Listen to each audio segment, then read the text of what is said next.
I bumped into Rob at Glastonbury. He was so excited about being there. You should have seen his little face. So, I agreed to do Glastonbury because it said you're on at 12:50. What I didn't read was AM. I was expecting a nice little midday gig, and I was there for 12 hours before I was on. And if you do a poo there, you have to... The toilets, basically the toilet's a scaffold over wheelie bins, and there's a hole over each wheelie bin. You have to take a cup of mud with you. There's bags of mud, and then you do a poo, and you have to pour your mud over your poo. I felt like a cat. Are you telling me that your cat can hold a cup?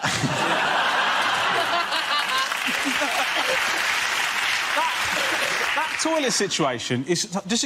so you've got scaffolding and you've got wheelie bins underneath. Yeah, 1/3 of the toilets were kind of essentially a compost heap. So they wanted to recycle they could use as the human waste as it. Yeah. So they had people with sand or soil, whatever. Well, why do you need fertiliser over that? All everyone's having all weekend it's cider and kebabs. What are you trying to grow with that? What are they trying to grow? People to go on Jeremy Kyle? It's a joke.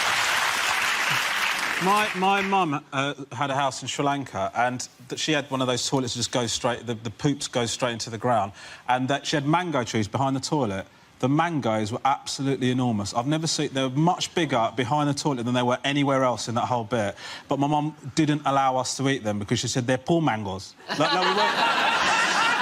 My God, if you package them up in Waitrose, middle-class people these are poo mangoes. They're the only mangoes I get. Oh, no. I ordered from Ocado. They've substituted my poo mangoes for shitty beans. That's not fair. Every time I have a mango, I think of your mum having a poo. Poo mango. It's your fault. Hold on a second, mate. Hold on a second. I said I took a poo, and now you've made the leap, just brought my mum into the situation. She has shits now and again. My mum has never shit in her life, mate. How dare you talk like that about my mother? My mum's ruined mangoes, my dad's ruined baths. Between us, we're still in this country. Oh, I think we've just scraped off a layer there. Is that a story from your childhood? What's going on? A couple of weeks ago from the I see. Oh, right. Don't watch myself. No, I know.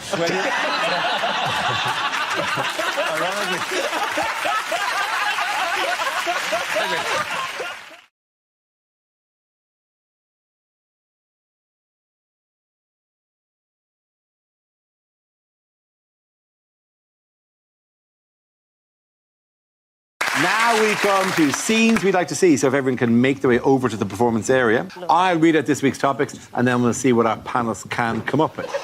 OK, the first subject is things you wouldn't hear over a tannoy. We apologise for the delay. Fuck knows when Brexit's happening. The train on platform 3 has been cancelled because it said something racist on Mock the Week.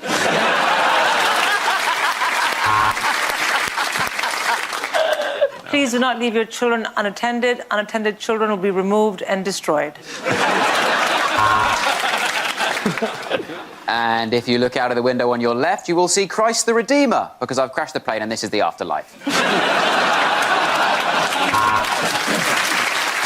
This is cashier number 5. Can I get a price check? Can I get a price check for 1 large tub of Vaseline and 1 cucumber? Oh, it's OK, he's gone. In a moment, the flight crew will remind you you're in a metal tube which can fall out of the sky. Please pay attention as they tell you about a whistle that in no way will save your life. This is a reminder to smokers, this is a no-smoking flight, and this is a reminder to vapors, you don't look as cool as you think you do. Amsterdam brothels would like to apologise for the yelp of pain you just heard. Unexpected item in the shagging area.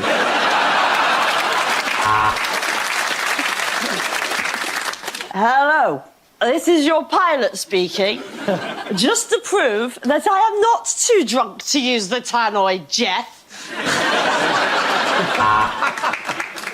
Just a reminder that when we asked you to report anything that doesn't look right, we meant sort of like terrorist stuff, not just a baby wearing ripped jeans.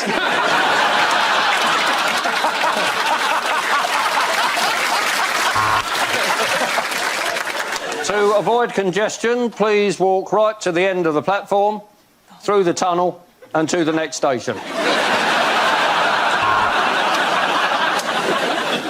don't forget you can take advantage of many deals in store today, or go with no deal because we're British and we won a war! If you see something that doesn't look right, please ignore it. This is England, after all. See it, feel uncomfortable about it, sorted. This is your pilot, Captain Mohammed Qasim. Psych, it's John Smith.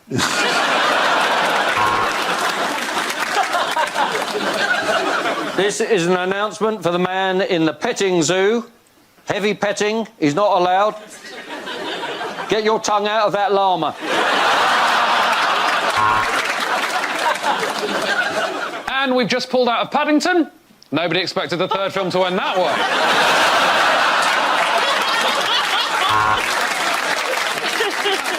This is your train driver. I don't wish to alarm you, but it seems that we have travelled into space. Now, nobody... nighttime. Nighttime again. Okay. Next topic is unlikely lines from a blockbuster movie. We are a race of super-intelligent beings who come from Uranus. Why is everyone laughing? Welcome to the Hunger Games, or as it's also known, London Fashion Week. The only way to defeat the evil clown is turning him off, then on again. This is IT.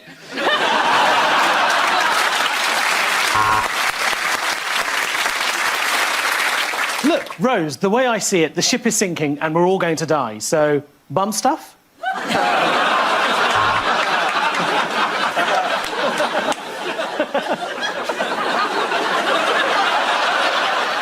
Joker.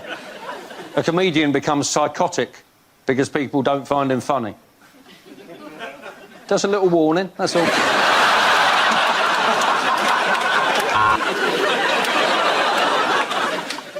Fast and Furious, the story of what happens to sex in marriage.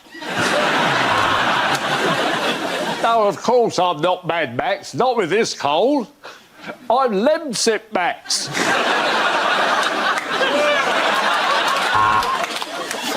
Oh, shit! Oh, that hurts so much. God, I hate living in Lego World. There's only one superhero who can get into this frozen meal. Leave it to Thor.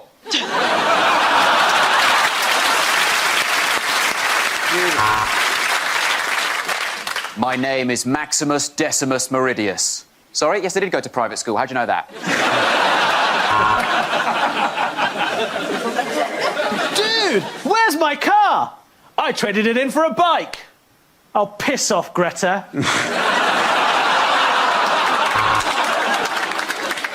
I don't like to call it the One Ring. I refer to it as an unexpected item in the Baggins area.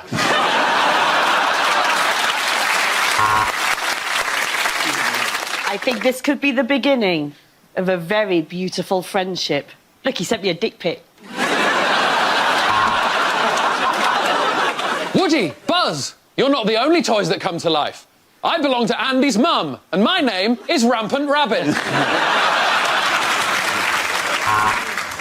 You want to know why they call me the Riddler? It's because all of my partners are riddled with STDs.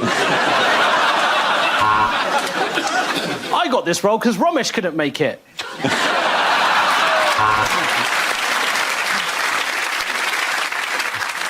I got this role because Nish couldn't make it.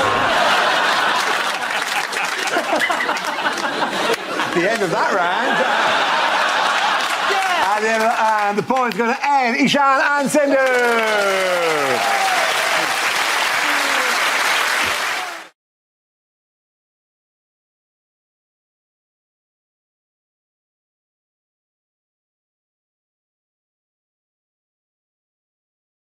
In space news. Oh, I love saying this. In space news. A question for me now.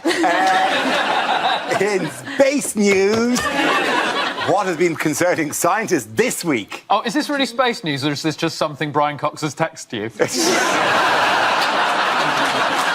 Brian Cox doesn't text him anymore, does he? He doesn't anymore. We've had a conversation about it. Brian and I got kind of close and Ed got angry. He has to text me, and I will pass it on to Darren. we have come to this arrangement. I'm quite the prize. Oh, gentlemen, do not fight over me. Yes, I love it when you do that accent, Derek. Okay. Well, supposing my Southern Belle accent, I missed it by something.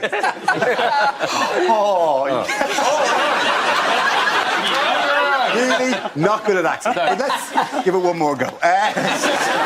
Howdy. In space news, what has scientists been concerned about this week? Asteroids, near-Earth asteroid collisions, no? Yes, absolutely. And what do they plan to do about them? They think that they could... That, by the way, that, we should just reassure you, is an artist's impression. We now go live to outside. That's not Tim Peake's view from the space station. They're trying it on a specific asteroid, which is called, I think it's called Diddy Moon. Diddy Moon! It's difficult to be afraid of something called Diddy Moon, isn't it? I think we'd be a lot more terrified if it was called, like, Mega Dynamite Fuck Rock or something.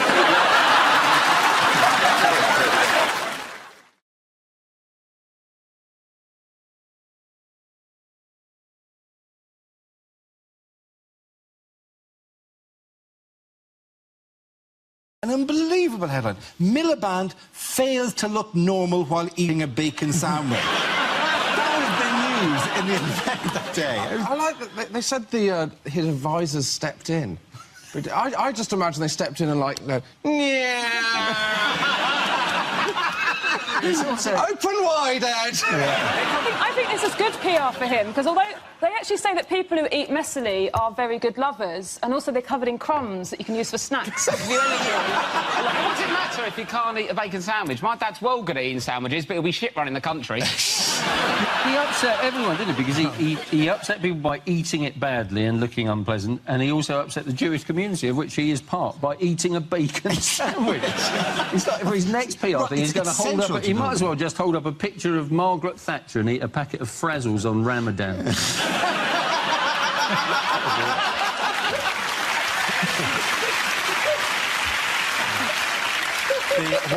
What other gaffes is he purported to have made? He was asked to estimate how much the average family spent on food shopping, and his answer was, that depends how much you're spending, which is right. That is the right answer.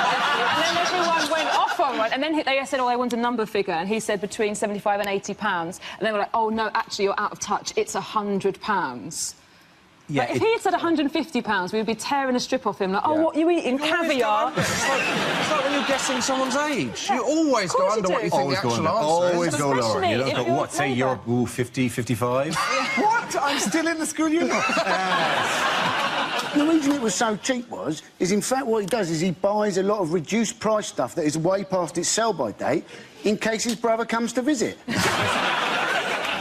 theory is that he probably doesn't do the shopping. He doesn't do the shopping, and even if he does go to the shop, he probably hasn't got any money because he's always brought the wrong trousers.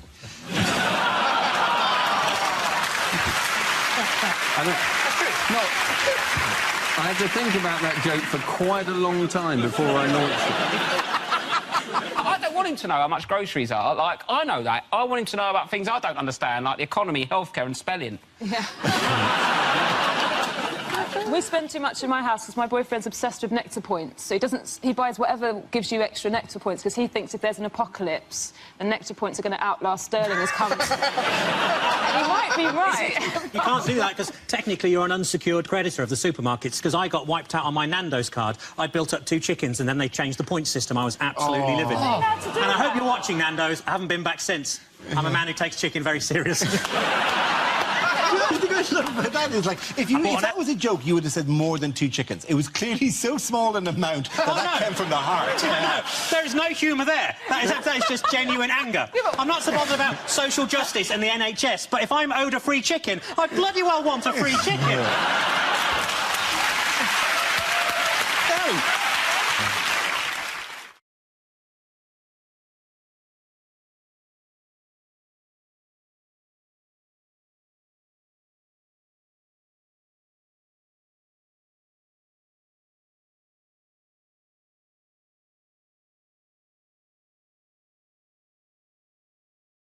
say that the jam thing irritates me, though, because the jam thing is that we've been told there's an opportunity for Britons to sell jam to Europe. Yes. That's the big opportunity, right?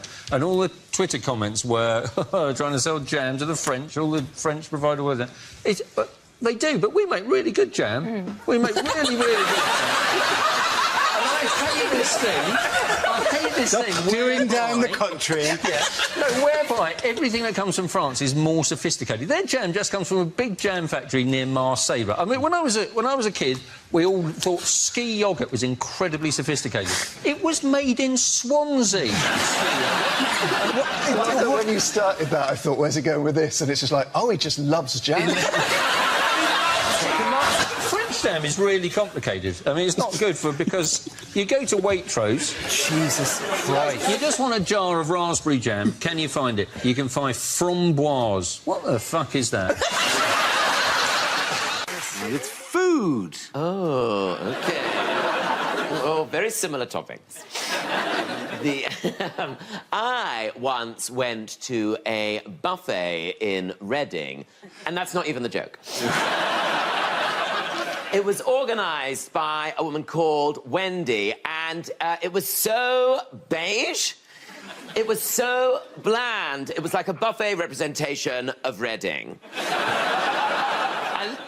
I looked across this buffet, right? They put out sausage rolls, right? Sausage rolls, right? Where they just whipped off the cellophane and put the corrugated plastic straight down on the table.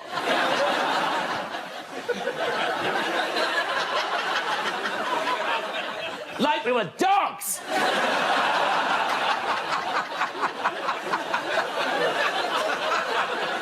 Then we had Scotch eggs, right? Scotch eggs cut into quarters. Apparently no one can eat a whole one. Then we had breadsticks displayed in a pint glass. I thought I was at a fucking UKIP rally.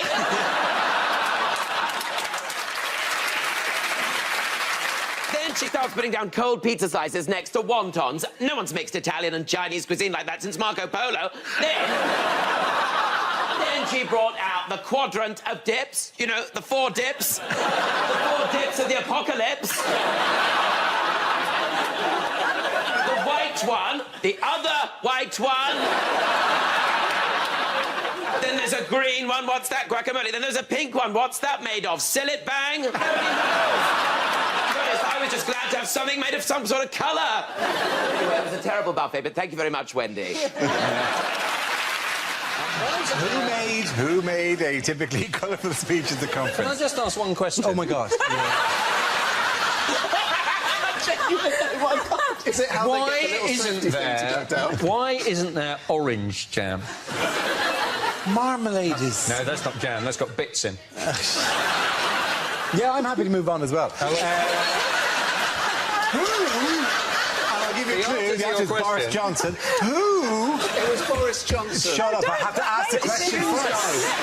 Let's stick to the conventions of normal language. Who made a typically colourful speech at the conference? Was it Hugh about jam? OK.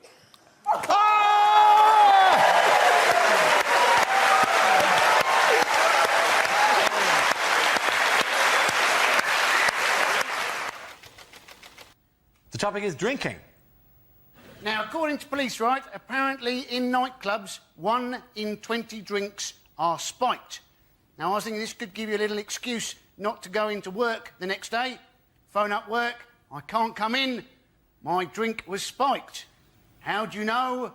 Well, I had 20 of them. One of them must have been. Of course, if you go and see your doctor now, they give you a little test, don't they? My doctor, he said to me the other day, he said, how many units of alcohol have you had this week? I said, 21. He said, that's not bad. The maximum's 28. I was thinking it was bloody lucky I saw him on the Monday.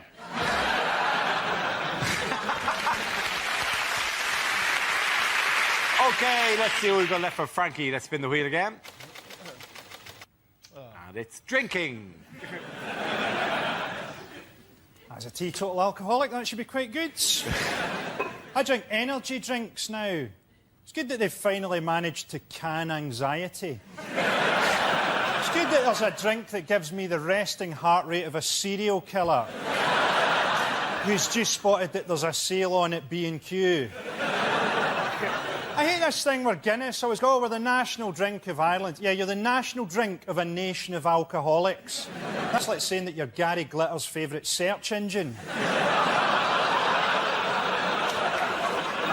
I'm teetotal, right? A concept which Scottish people don't understand. So I did a gig in Fife, and I was on stage, and this guy was going up to the bar, and he went, hey, I'll get you a drink as well. And I went, well, I used to be an alcoholic, so I don't drink anymore, but thanks anyway. And he looked at me for a bit, and then he went, a pint of lager shandy? Frankie Boyle. And the topic is food. Oh, here you go. Now, this is one of my favourite topics because I actually hate restaurants. And my wife loves restaurants. She's middle class. She's been skiing and everything. And she loves a restaurant. She says, can we go to a restaurant at the weekend? And I say, yes, we can. And we're there, we're barely there 2 minutes, and she's like, isn't it a lovely ambiance? And I say to her, I don't know what you're talking about. I've worked out what an ambiance is. It's a night out without poor people, isn't it, basically? It's people with a few quid to say, can we just have one night out without the poor people turning up? You know what they're like, they'll be banging spoons together, singing Mailman's a Dustman, creating an atmosphere. We want an ambiance. So we're trying to enjoy the ambiance. But something's happened spoiling it for me. There's no tomato sauce on the table. Creating the situation when my wife looked at me, she said, you're going to ask for tomato sauce, aren't you? I said, yes, I am. Because I'm going to have the risotto. You can't eat risotto without red sauce, it's too dry. It's a health and safety issue. You've got to zhuzh it up with a bit of red sauce, right? So I thought, I'm not having it. I said to the waitress, excuse me, do you have any ketchup in the building? She's looked at me like I'm the worst pleb God has ever put breath in.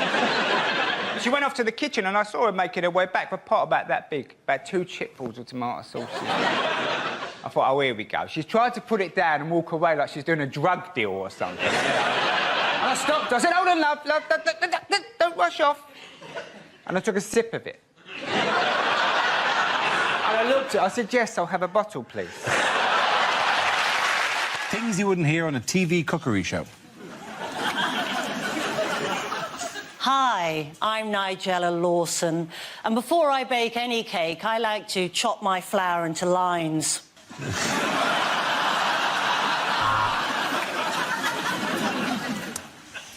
can see that's rising nicely. It does that every time I think about how much money Channel 4 are going to pay me.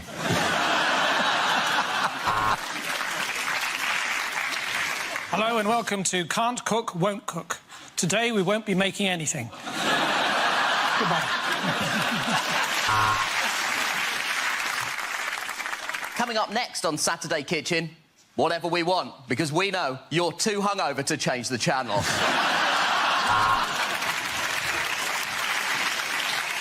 This is a hot pot. This is a fucking hot pot!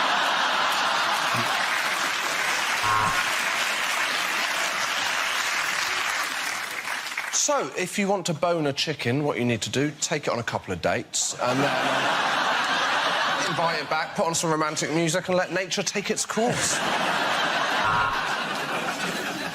There is a bit of a problem on this week's food and drink. I've finished all of it.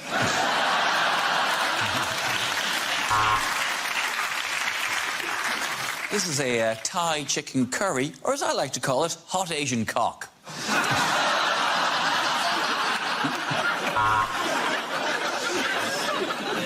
OK, Sam, let's see what you've brought in your bag of ingredients. It is a pint of wine and a large Malteser. Right, welcome to Southern Cooking for Northerners. First up, quinoa. What is it and why it can fuck off?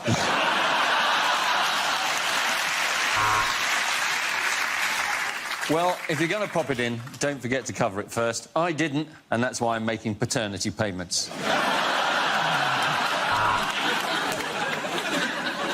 Hello, I'm Greg Wallace, and this series of MasterChef, we won't be using plates. We'll just be eating off my shiny, shiny head. Hello, it's Nigella Lawson here again. I'm just going to say the word spatchcock for no reason. Spatchcock. Anyone can make this. You can't, Beatrice. Sorry, you can't beat rice.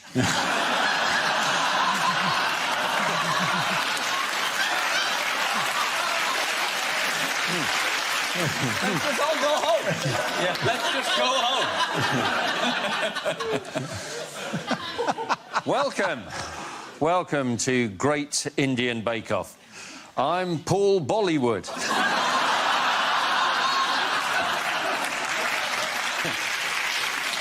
Hello, I'm Jamie Oliver. Welcome to my new show. Stick a bit of fucking sugar in it. In other news, what could happen to drunk air passengers in the future? They might sober up. Yeah. They're complaining drunks are getting on planes. They make you wait for 2 hours in a pub. That's just a brilliant pub that happens to have good transport links.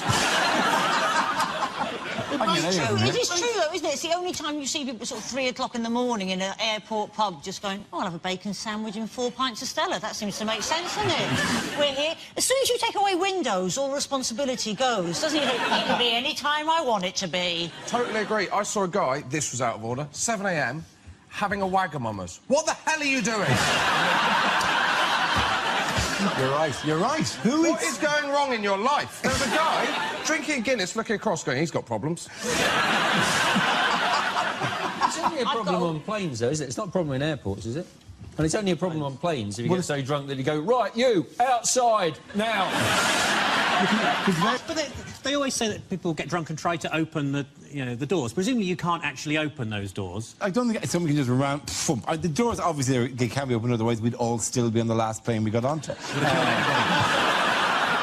You can't, but you can't in a kind of a, hello, you're a very pretty, who says, whoa! That big roundy bun doesn't go from, whoa! Give me a call! Let's go! James Orlando.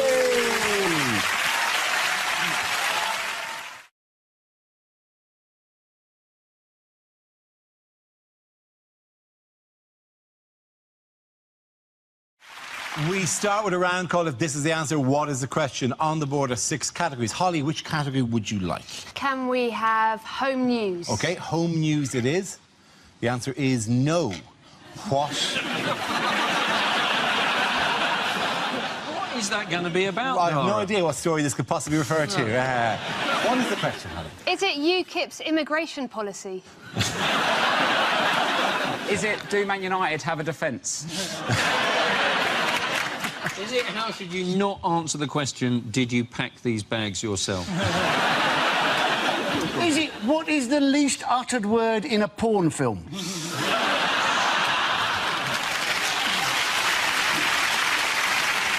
Is it what did his friends call Nostradamus?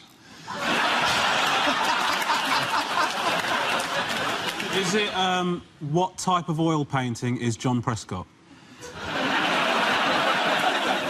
Is it the answer to the question, do you want to be in my gang, my gang, my gang?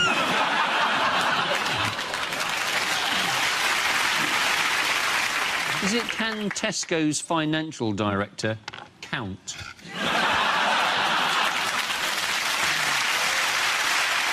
If we could possibly now move you towards a correct answer. Is it normal to take all your clothes off to have a poo? Is it, would Dara look sensible in a Fiat Cinquecento? Is it, do I have a tiny willy? Is it, once you're over 60, should you trust a fart? Is it what the Scottish people said in the referendum? It is exactly that. Thank you very much, Andy Forrester. That's right, of course. The question I was looking for was, how did Scotland vote in last week's independence referendum? The vote, which had a remarkable turnout of nearly 85%, saw the No campaign win with 55.3% of the vote, compared to the Yes campaign's 44.7%. What do you think swung it in the end, then? I think it's probably that more people voted no than yes. It's a level of analysis we're very proud of.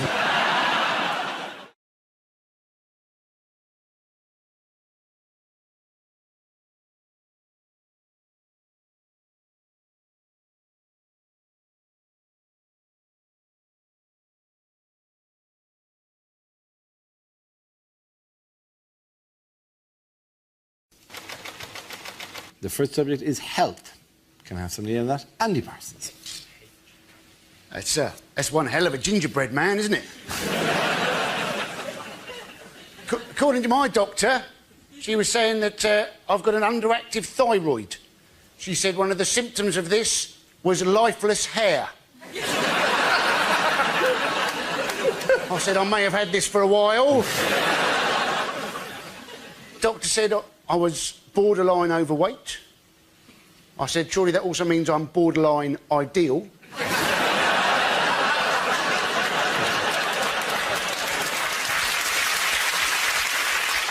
She said apparently they're using testosterone injections in men to help them control their weight. And I was getting, you know, if you are full of testosterone, you know, chances are if you do see a donut, you'll rather more try and shag it than eat it.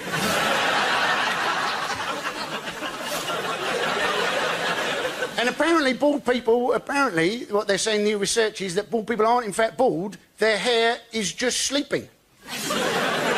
Which is definitely going to come as a shock when Wayne Rooney's hair wakes up and finds somebody else just moved in. Thank you very much, Andy Parsons. OK, let's spin the wheel again. The next subject is parties. Who wants to come out? Josh Whittaker. Looks like an exciting party, doesn't it? I got invited recently to a thing called a traffic lights party. I don't know if you've been invited to one of these. What it is, if you haven't been, it's a party for single people, and it is the bleakest thing humanity has ever done. It's a party where you go wearing the colour of a traffic light, depending on your availability to sleep with a stranger. So you wear red if you're not available, orange if it's a maybe, and green if you have absolutely no self-respect at all. I didn't go because I'm a driver, I know how traffic lights work, I know how that party's going to end. It's going to end with one girl stood in green, and then a queue of men with me at the back, slowly pushing forward, going, please be still green when I get there. Please be still green when I get there.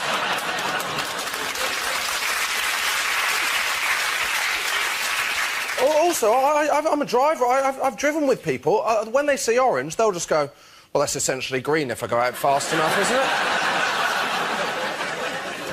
Who is wearing red to a traffic light party? If you're wearing red, you do not need to go to a traffic light party. What are your other options? Turning up at A&E and going, no, I'm fine, I just want to watch the carnage of others. Thank you very much. Thank you very, very much. Well done, Josh.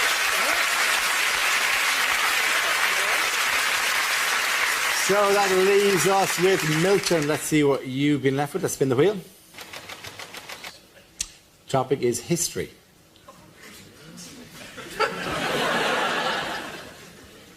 (348 BC). The breakfast cereal Frosties is invented by Alexander the Great.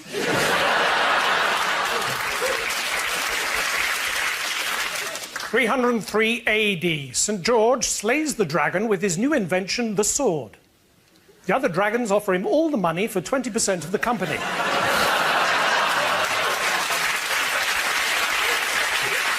(1896). H.G. Wells publishes the book The Time Machine.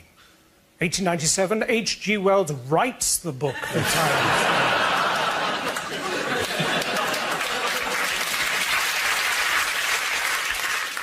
2400 BC, the Chinese merchant Zhang Zhou, the man who discovered gunpowder, is buried on the outskirts of Peking, western Shanghai and parts of Nepal.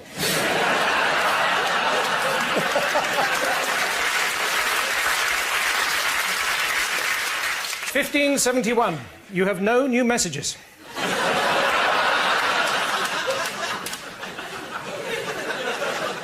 And finally, 3642 AD.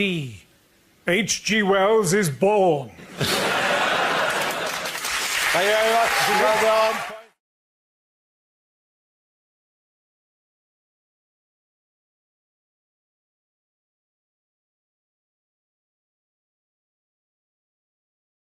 Here's a picture of Tony Blair and Home Secretary Charles Clarke. So what does BWCB stand for? Blair worships Crazy Bush. I know she's not actually in the picture, but is it Blair wants Kaplan beheaded? It's more of a dance thing going. I think it's Blair wins cha-cha battle. Or Blair waves credibility goodbye. Or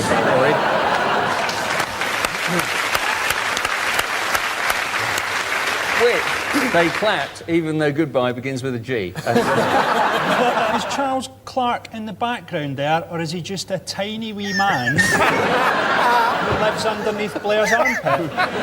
Pops out every so often to talk about ID cards. Or is it Britain wants Calais back? I think it's a reasonable demand. If we talk, if the CAP's on the table and the rebates on the table, let's put Calais on the table as well. What do you mean Calais back?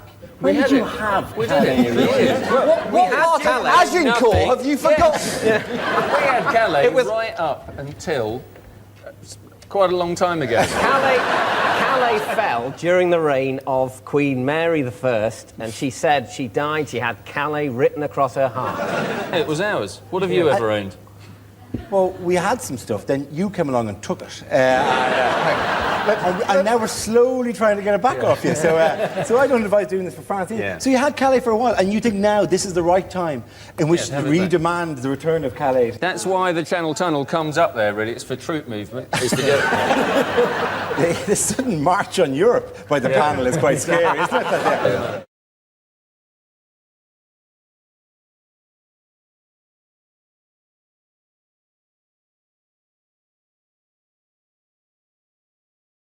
Yeah.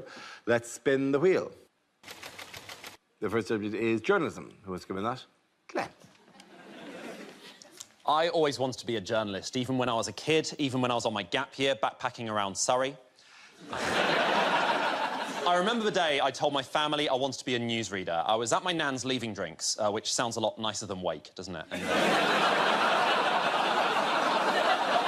I felt bad because I never really got to know her, and I never really got to know my granddad because he died decades before I was born after a difficult 6-year battle with Germany. I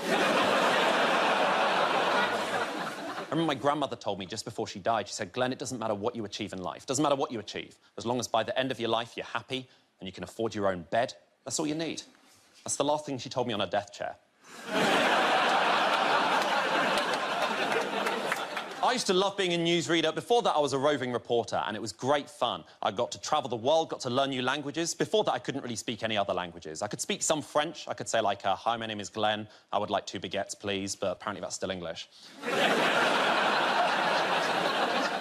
Once I even got to be a red carpet reporter. I got to stand on the red carpet for the National Voiceover Awards. It was amazing. I got to interview the guy that had just won the award for best work in disguising a victim's voice on Crime Watch. And I remember saying to him, you must be so delighted for your award. And he said, well, there's just so many people I'd like to thank. Very good, very good.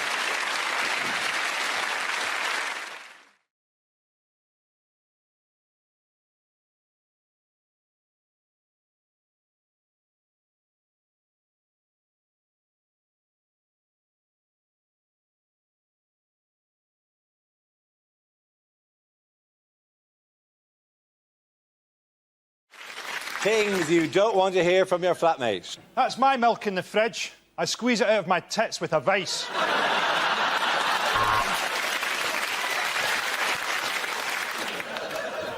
No, we can't share the electricity bill. I've got a phone charger and a laptop, and you're on a life support machine.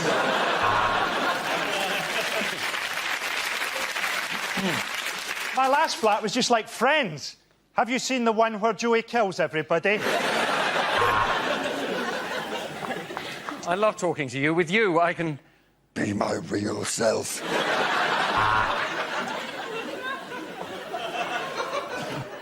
There's just 2 of us. Well, 3 if you count God. I'd give it 10 minutes in the toilet if I were you. That one could talk.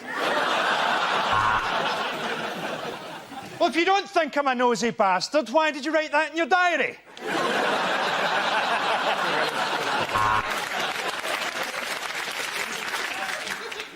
Oh, that's just a novelty shower gel in the shape of a webcam. Hey, you said there wasn't enough room to swing a cat. Look at this. I don't see why I should pay for half the loo roll when I never use any.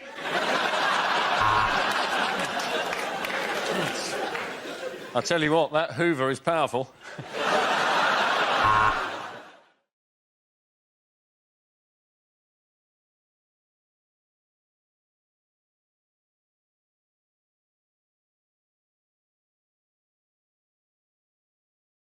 Now, we play a round called Tinker, Tailor, Soldier, Stand-Up. This game involves Simon, Greg and Mickey, so if you could make your way to the performance area, please. This round is a stand-up challenge. I launch a wheel of news, and wherever it chooses to stop, one of our performers must step forward and talk about that subject. The winner is whoever I think is the funniest. OK, here we go. Let's spin the wheel. The first subject is fatherhood. Who wants to come in on that? Greg.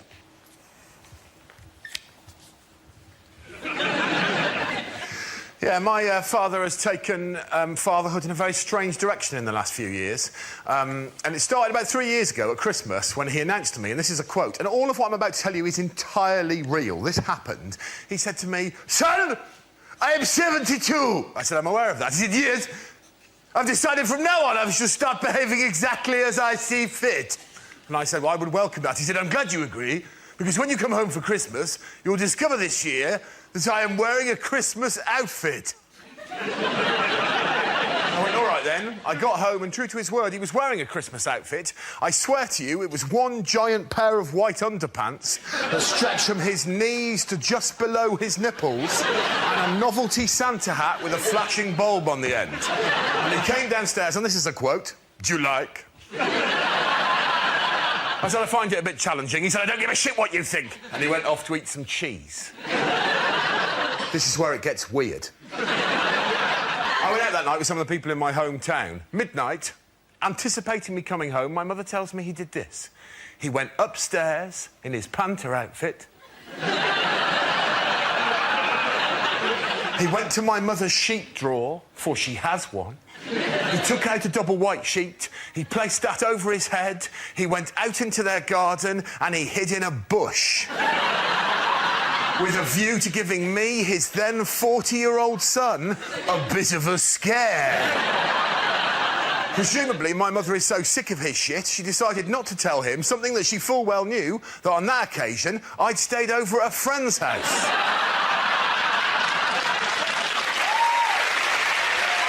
Well done.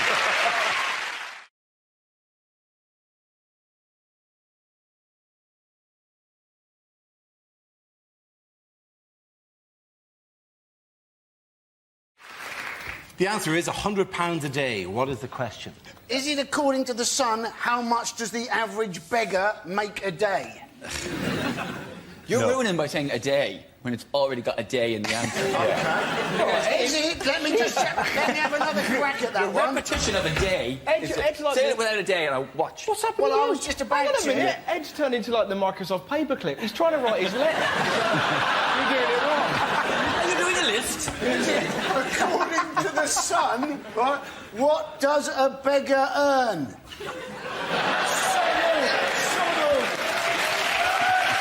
But we are apparently in the middle of a countryside crime wave. Have you seen this? If I lived in a country, I'd be delighted if someone did a crime, because I'd be bored out of my mind. Thank God you've turned up with a shotgun to steal my rhubarb. Could you kill me on the way out?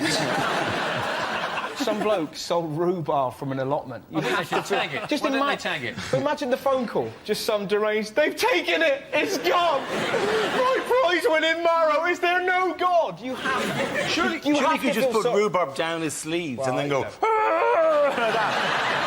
Had I been there, well, you can't ever feel sorry for the. That's the lowest rung of criminality, isn't it? Do you know what I mean? Finish. Just. I'm gonna kill myself here. Beautiful. Vintage Mock the Week. He brought up the subject just so someone else could do a joke on it. Surely he might have been working towards a punchline. You ignorant.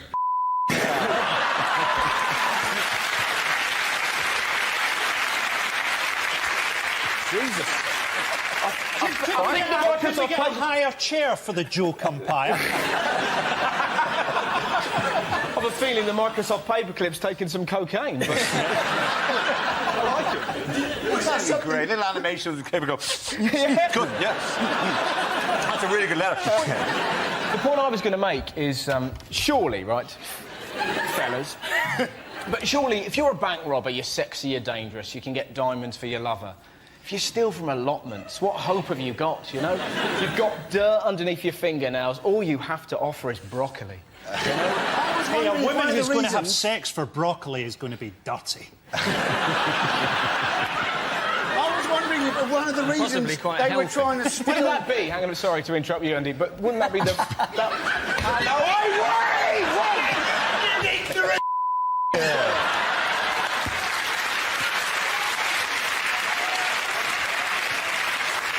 Frankly, I wish to go on the record and say I have now lost control.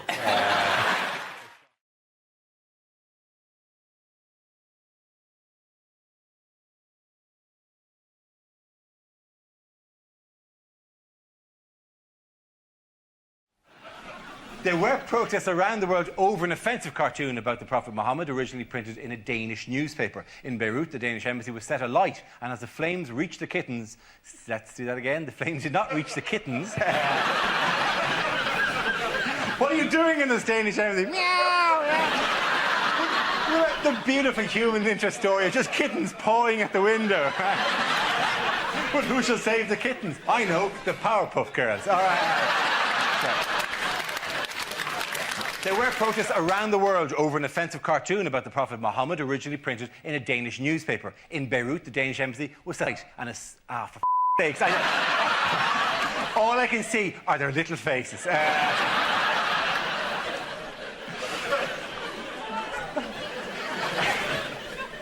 It doesn't even say kittens, not even kittens at all. OK, I belong here. I deserve to be here. I'm a professional broadcaster, right? Yeah, top of the kit. There were protests around the world over an offensive cartoon about Muhammad, originally printed in a Danish newspaper. In Beirut, the Danish embassy was set alight. As the flames reached the kitchens, several passing vegetarians suddenly thought, ooh, that's the one thing I miss most. Yeah, do you know, the kitten stuff was better, wasn't it?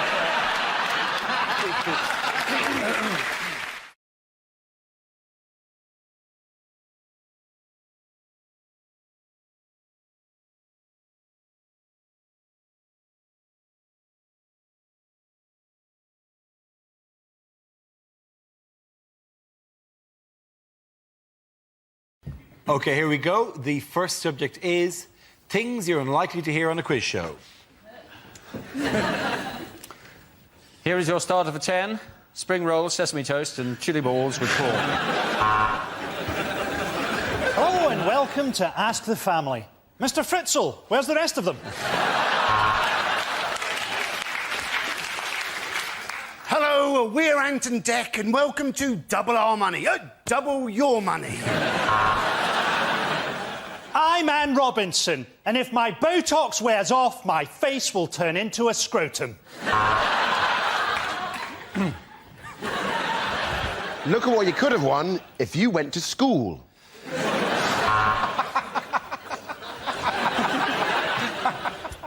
Name? Ted Smith. Occupation? Carpenter. And your chosen specialised subject? The life and work of the carpenter Ted Smith.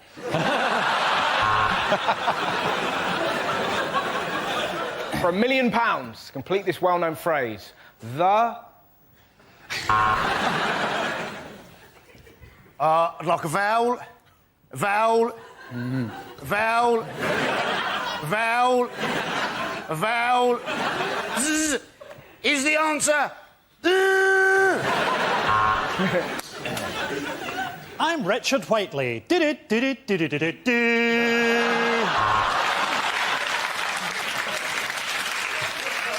Welcome to Inflation Adjusted. Who wants to be a Zimbabwe millionaire? It's the banker. He says he's got your kids. And your question is on celebrities. What jocular Irish host of the popular show Mock the Week is known by his friends as Dobby for his uncanny resemblance to the house elf in Harry Potter?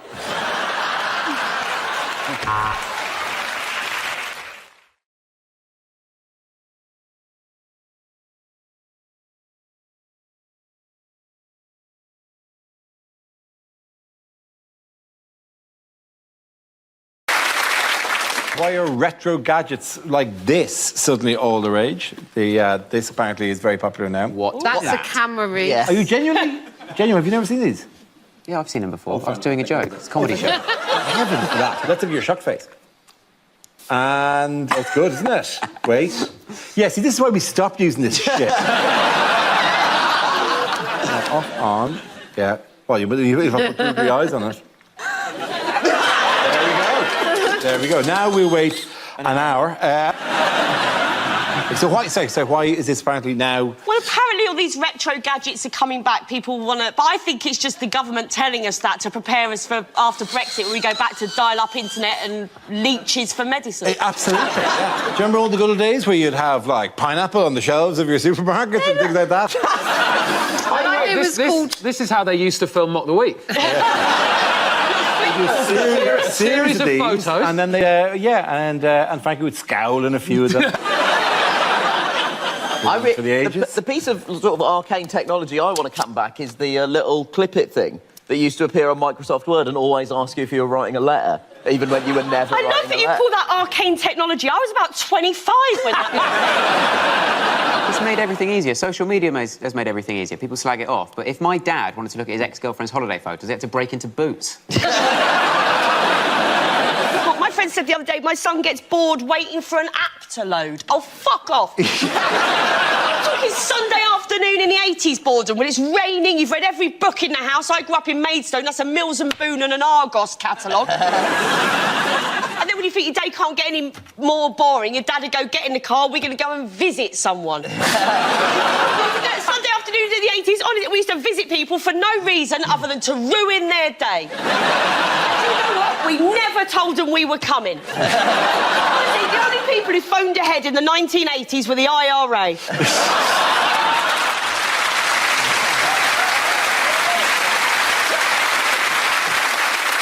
Yeah, that's what it was like. That's what the 1980s were like. There it is. That's how...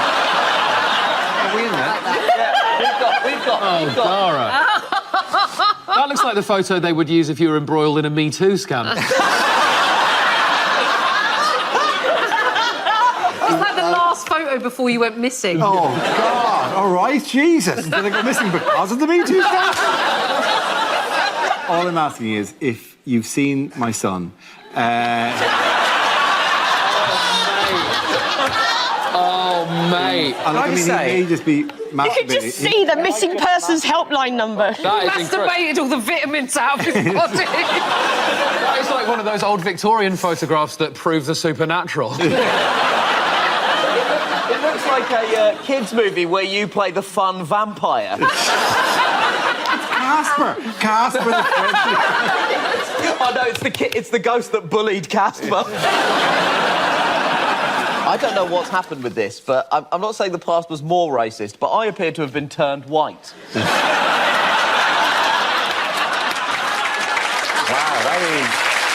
that's incredible. I just say that bad news, because that is 80% of your act is now gone.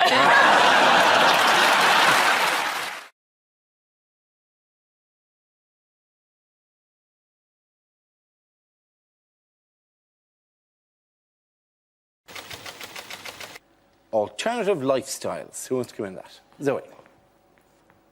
Alternative lifestyles. A friend of mine actually recently bought me a book on feng shui. Feng shui. I was like, feng shui my arse. And by that, I don't mean move it further up my back to make my shoulders look better. You know, I know people do yoga to balance the body, and I can kind of see that, but to be honest with you, I can balance my own body beautifully with a pint in one hand and a pie in the other. And I take an all-or-nothing approach to alternative medicines. I think the test is, would you use it in an emergency, OK? Do you see many herbalist ambulances? That's what I'm asking. Yeah, help me, I've sawn my own arm off, have you? What you want to do there is wave a bit of sage over it. In fact, while I'm on it, don't get me wound up. I don't even think vegetarians should be allowed to squash their vegetarian food into meat-based products. You know the ones I'm talking about, the veggie burgers, the veggie bangers. I think, no, sorry, you made your choice. If you don't want the meat, you can't have the shapes.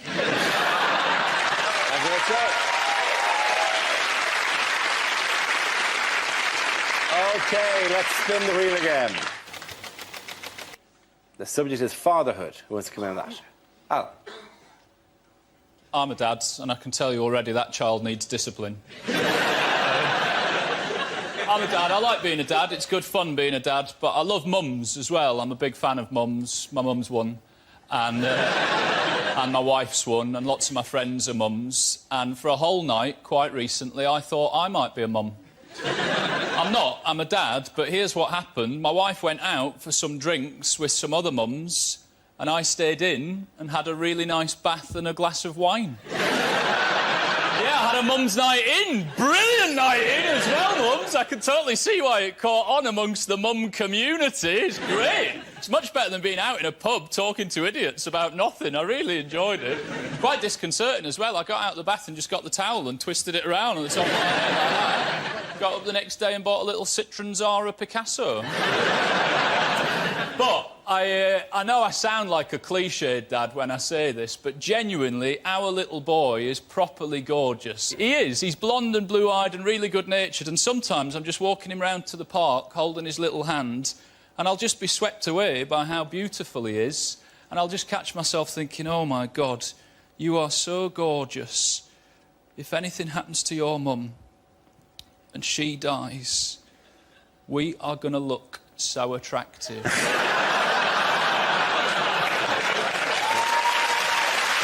done, Alan. OK, which leaves us with Milton. Let's see what topic we have. It's entertainment.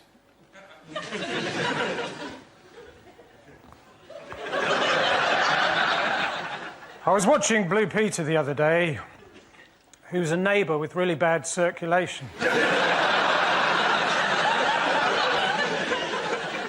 I said to him, Peter, why don't you get a pacemaker? He said, I can't even run, let alone keep up with someone. I was watching TV the other day, and I flipped over, and all I could see were the brown cushions on my sofa really close up. You have to be careful watching television. You think to yourself, that bloke's better looking than me, he's got a better car than me, and he's got a cat called Jess.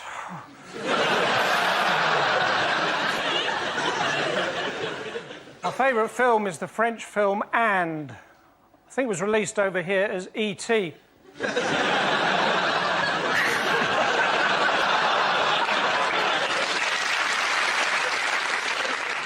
You have to admire people who go into the performing arts. They have to do exercises every single day for their future careers. Big issue. That's all for me. Thank you. Thank you very much, Milton Jones. Point at the end round goes to Alan and Milton.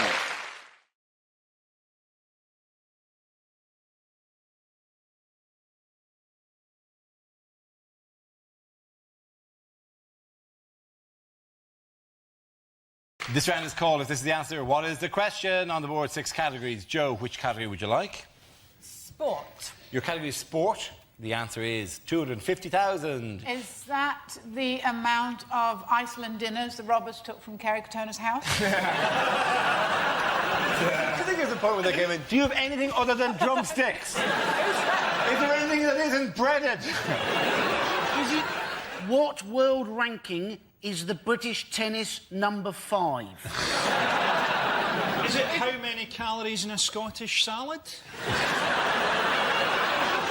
Is it, what position did I finish in the 1987 Henley School Sports Day obstacle race because I got stuck in the sack, but it didn't traumatise me at all. I don't even care now.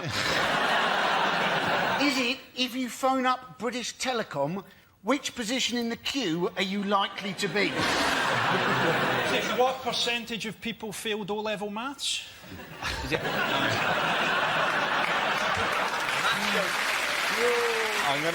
I'm gonna ask you to speed towards the correct answer. It's sport, isn't it? Is it to do with Beckham? It is to do with Beckham. How many shirts do the Americans claim that Beckham has sold? That's absolutely right. Well done, Russell. Congratulations. The question I was looking for is how many Beckham replica shirts are LA Galaxy already claiming to have sold? He's wearing that the wrong way round. He is. That's a first change. Does anyone think that Beckham actually knows he's in America? I think he just runs after a ball and all he notices is that occasionally it gets warmer. I don't think he even knows he's rich. He's like one of those cats that its owners left a fortune to.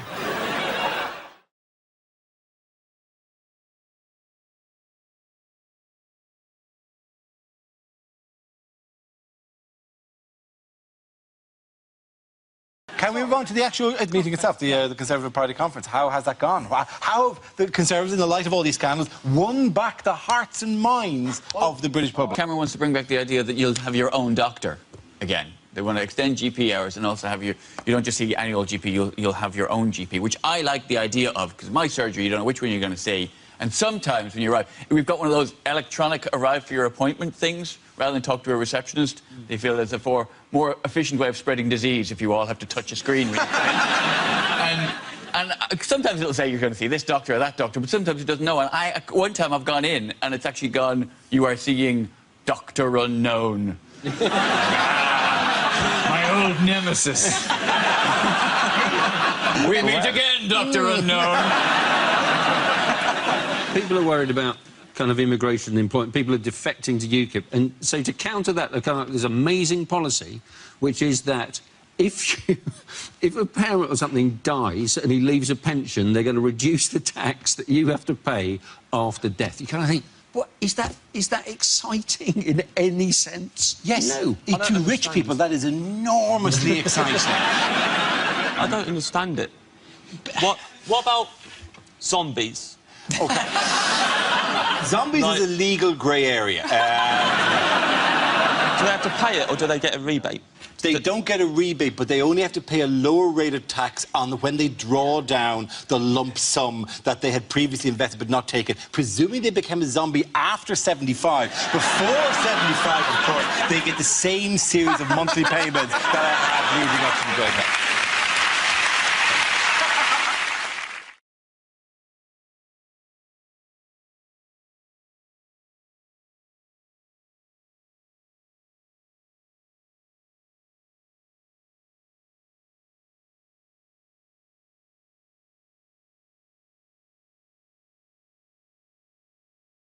Now we play a round called Mock You. I won't do what you tell me.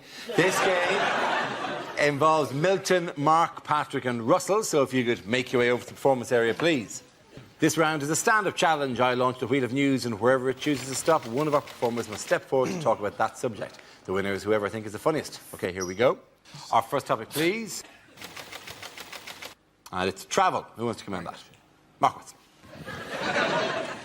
I think the thing with travelling is it's often quite hard to make yourself understood. I was in South Africa recently, and the way they talk there, that's not even the joke yet. I literally went to South Africa, all their vowels sound the same. So a word like cigarettes, it sounds like secrets. I was there, this guy was going, give me one of your secrets. Can I have one of your secrets? Like, well, I once masturbated in a library.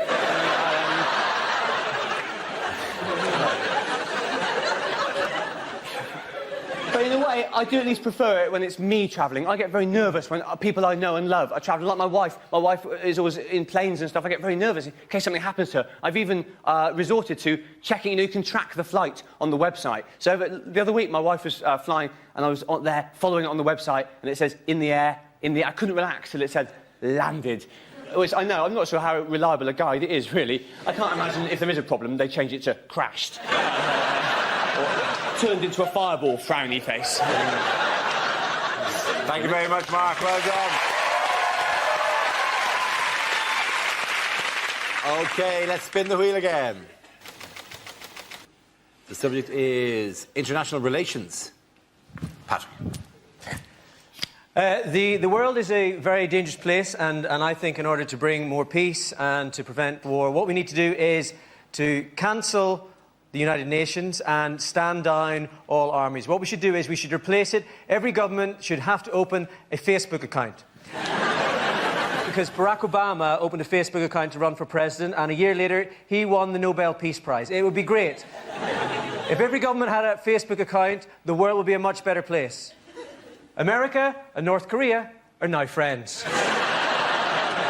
China likes this.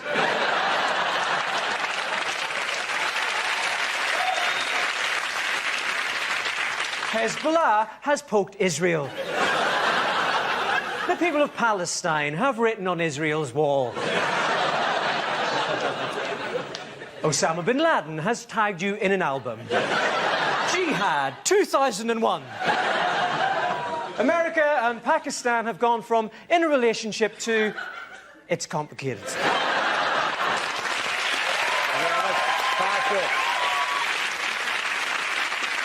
OK, that leaves us Milton and Russell. The next topic, please.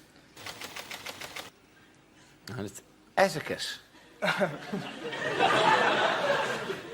I'm quite a socially awkward bloke. Oh, thanks for laughing at just that. I saw a girl on a train recently and she was eating a yoghurt, and for some reason my brain thought it would be a good idea to go, you know, that's very good for thrush. Like, she'd suddenly go, oh, sit down, stranger. I can't help it. I drift in. Like, I was at a museum the other day. Everyone said, don't take photos, and I was taking a photo. A 9-year-old girl arrives, goes, what you doing? I'm taking a photo. She ran off. I'm off to tell the man. Now, the last thing you want to be doing is chasing a 9-year-old girl across a museum going, don't tell the man, don't tell the man. Added to the fact that when you catch her, you've got to go, I'll delete the photo. That doesn't look good. Thank you very much. Yes, OK, Milton, let's see what you've been left with. Let's spin the wheel.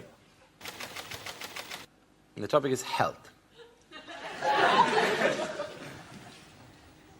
My sister's got hay fever. Now she's got diabetes, so I tried to cheer her up, you know, flowers, chocolates.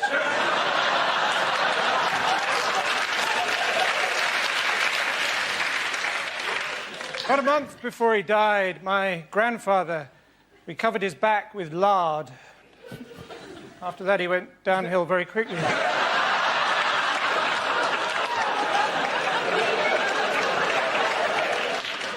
Recently had bird flu, but it's all relative, isn't it? You know, if I had rabies and you offered me bird flu, I'd bite your hand off.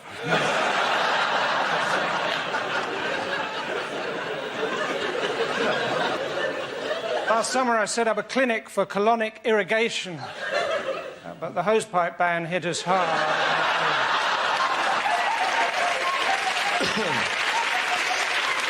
Very much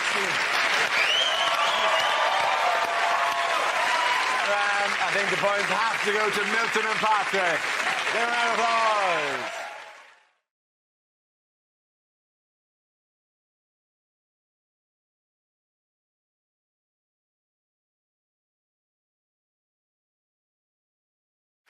This next round is called Dating Videos. A player takes on the identity of a famous newsmaker and records a Lonely Hearts video in the style of that person. Everyone else has to try and guess who they are.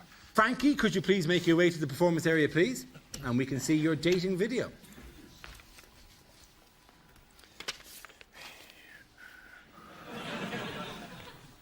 Hello. I've done quite a few of these videos now, and I think I'm getting quite good.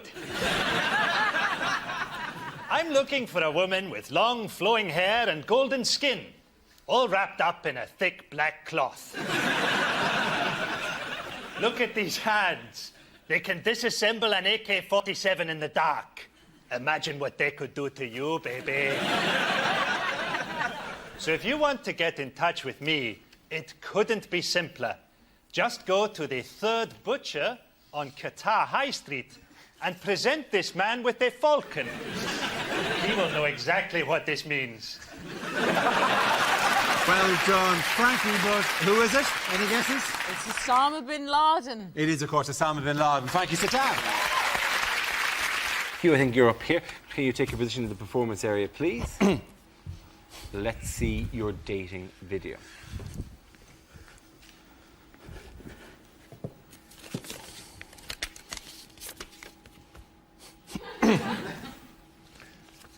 No. Please sit down. What do you do? Sorry, confused by the format. Dating video. Anybody like an organic biscuit? I'm looking for someone who'll give me unbridled passion and love. And as well as a butler, I'm looking for a mistress. A woman I can take to my little place in the country, Cornwall. Or my little country, Wales. And share a romantic dinner. Just the two of us, 4 bodyguards, 14 footmen, and the press. I'm a good listener. I'm practically all ears. And I'll treat you like a princess. Probably better leave that one there. Oh, and another thing I've got to mention. I've got a Corinthian column. And I know how to use it. Very good. Who is that? Was it Captain Beefheart? Was not. Wasn't Alan Sugar, was it? Prince Charles. It was, of course, Prince Charles. Well done, Hughes, for Prince Charles. Suzanne. Frankie, you're up first. Please, can you take your position in the performance area? Let's see your dating video.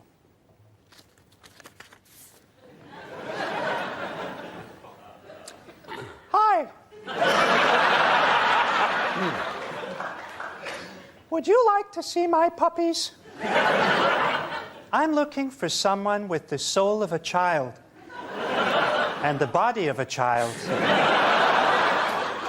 I live an interesting life, kind of like a Scooby-Doo villain. I hang around an abandoned fun fair wearing a plastic face.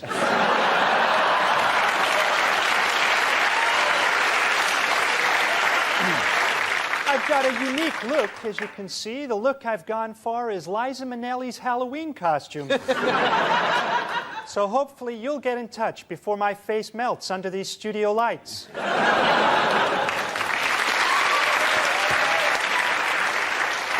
Jeremy, Rory and John, any guesses? Was it Lorraine Kelly? Was it eminent historian Eric Hobsbawm?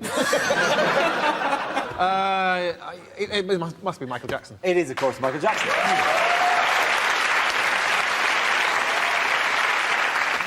Hugh is next. It's your turn to record a dating video. Let's see your lonely heart's plea.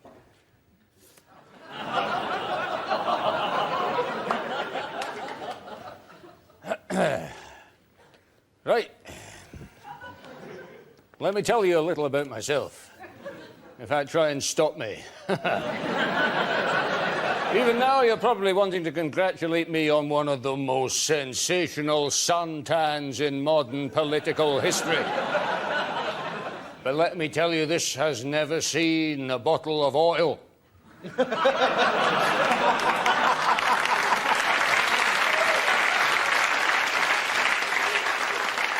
Suntan cooking or the other type which may come in barrels, which I have never seen, and I would like to make that clear. This tan is due to my numerous trips abroad, many of which I have never been on. Girls, I want you to light my fire, which should be quite easy thanks to all the oil, which I don't have, I have never had. And I will never have. Come on, ladies, I want you all, except Una King. Just don't bother.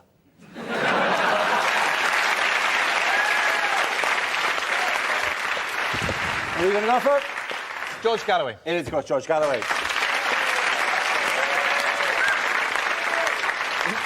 Rory, you're next. Grab your envelopes there. Get down there. We want to see your lonely heart, your dating video, your celebrity making a plea for love.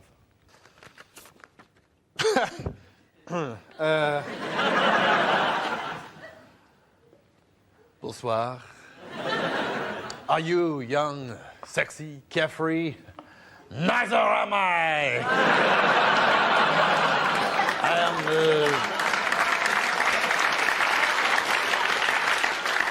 I'm 72 years old. I'm very big in Europe. My constitution isn't as strong as it was. But we could still make a perfect union. People say I'm arrogant. Why do I care? I'm just a man who cannot take no for an answer. unless I have to. But so long as 45% of you says, yes, that's good enough for me!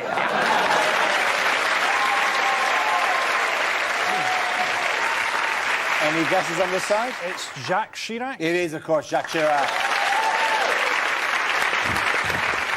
Frankly, you're all very, very good, but I think Frankie was my personal favourite there. Give a winner that copy.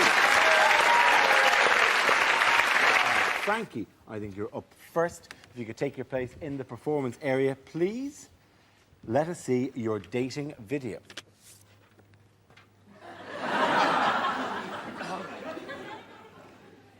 Hello. I know a lot of people think I don't have good English, but I can assure you that I am for you here waiting with the lovemaking. I see us as bringing very different things to a relationship. You will bring laughter and openness, and I will bring terrible, terrible cruelty. I'm a very deep man, often as much as 20 feet underground. But for the right lady, I allow to inspect me as closely and as regularly as she like. Find my secret weapon? Perhaps.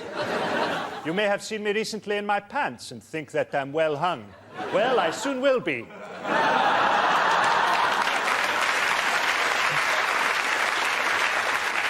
Can't really top that, can you?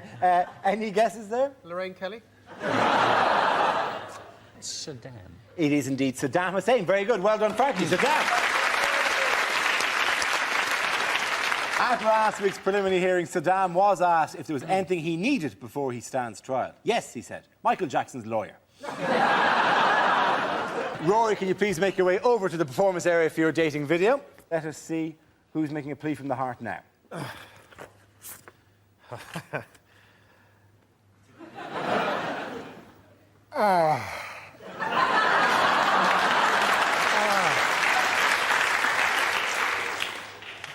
And let me tell you a little bit about myself. How long have you got? I was held in prison for nearly 30 years before they found out the truth about me and made me president. It's like George Bush, only the other way around.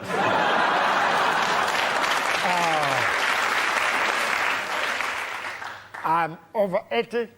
I look like a pint of Guinness. But wait till you see Nelson's column. Who was it? Nelson Mandela. It's Nelson Mandela. Well done, Rory. Sit down, please, sir. That was Lonely Heart Nelson Mandela. Quite a catch, to quote the Pretoria Police in 1964. I think in that round, Rory was the winner, ladies and gentlemen. So, Hugh, you're up first. Please, can you take your position in the performance area? Let's see your dating video.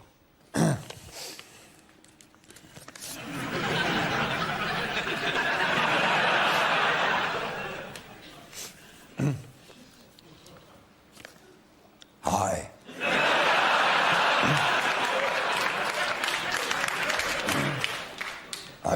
I've got a confession to make. I've been looking for a man for a while now, but you know how it is. There's no way I can keep that up. I've been looking for a man for some time now, but you know how it is. There's always something wrong. Everyone I pick seems to be on the sex offenders register. I've got to go now. I'm giving a job interview to Dara's old teacher, Father Glitter. Give me a ring sometime. From next week, I'll probably be at my home number.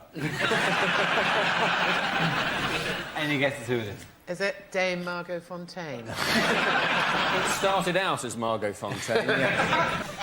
Ruth Kelly? It's Ruth Kelly, all right. Well done, Ruth Kelly. Hugh, come back here. Now, Rory, can you please make your way over to the performance area? And when you're ready, please can we see your dating video?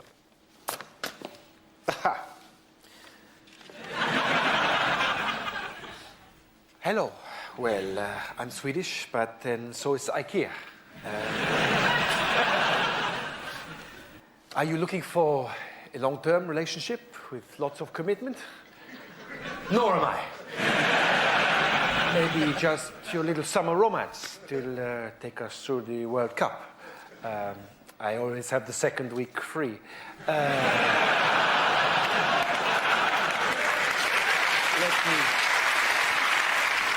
Let me tell you a little bit about myself. You can read the rest in the papers. I work hard, I play hard, I like to try out new people in different positions.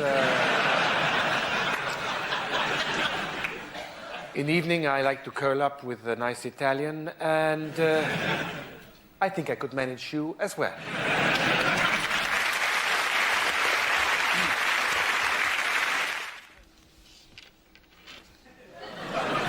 Hello. I'm looking for a woman with massive tits. So that she won't be intimidated by mine. I'm looking for a lady who can share the good times and the council tax. I've taken a lot of care with my appearance. I've taken care to appear like a cartoon dog who's accidentally swallowed a pickle. I've always wanted to have sex in a car, and I've got two, so I reckon if we park them side by side and take the doors off, I could just about manage it.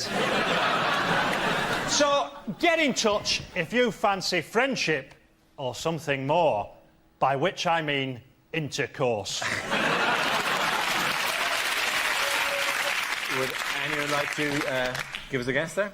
Well, I think we think it was John Prescott. Yeah, And we think that too. Yeah, there you go. John Prescott. Frankie, come back here. Well done.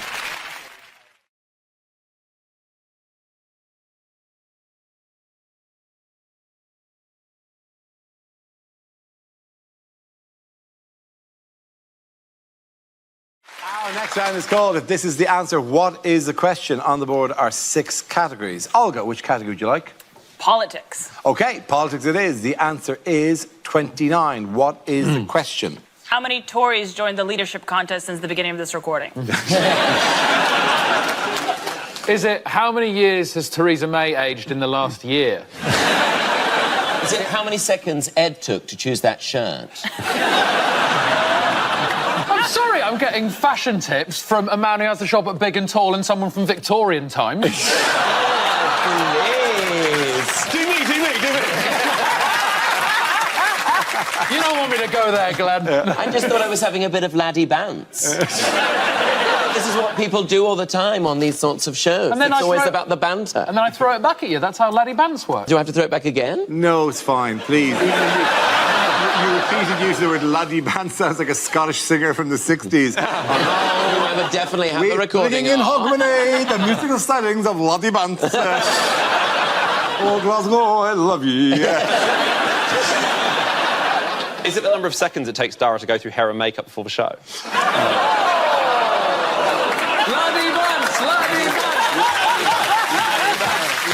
Go on, Dara, say something horrible back to him. Horrible, Dara, call him a Lego figure geography teacher. Go on,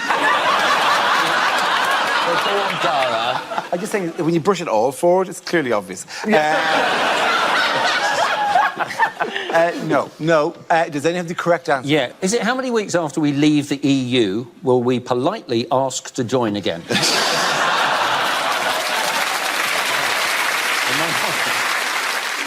Is it how many boobs my brother brags to have touched? I mean, you really... How many boobs have my brother bragged to? You've really beat yourself up. It's just funny because it's not a number, so he only touched one. Yeah. Is it... 14 pairs and then the rogue one. These are the boobs I love! I literally know the least about boobs on this whole panel. Show your... Do your mime again. Boobs I love. Is that laddie bound? I think that's more what I do when I do a safety chop, actually. You chop an onion with that. Where's the knife? Where's the knife? The knife is imaginary in my hand. No, I know. Like the boobs were previously. Honestly, it was so good I saw the boob. And so when you safety hold the boob, does that mean that you can then put your other hand in without danger? yourself. I was talking about chopping onions. Oh, I thought it was a stance with an onion stance. Yes, rather than touching boobs, both of which do make me cry. Is it how many? Are we doing it now? Yeah, we are. I think we've had our fun.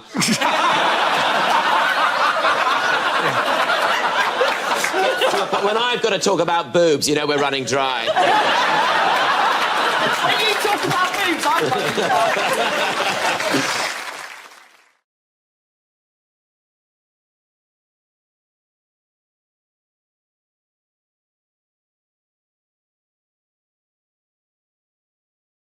Now we come to scenes we'd like to see. So if everyone can make their way over to the performance area, I'll read out this week's topics and then we'll see what our panelists can come up with. OK, here we go. The first subject is things you wouldn't hear on a survival show. This is the most terrifying animal you can see in the wild. It has the body of Posh Spice.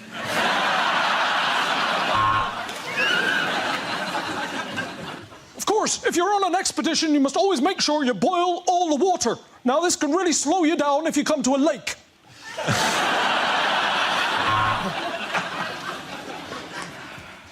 It's been 17 days since my last proper meal, and I am beach body ready, bitches.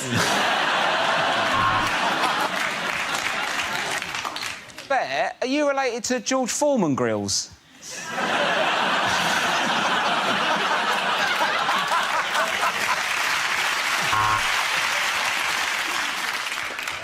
I've not had a bath for days on end. And that's because Rob Beckett's dad is in there.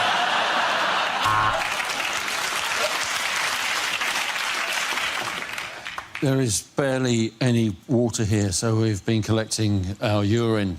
But this morning, some of it was gone, and that is taking the piss.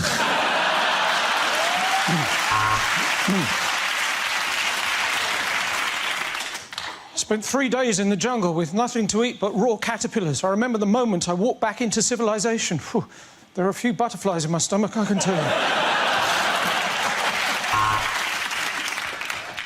When I was thirsty, I was forced to drink my own urine. I'm now hungry and dreading dinner.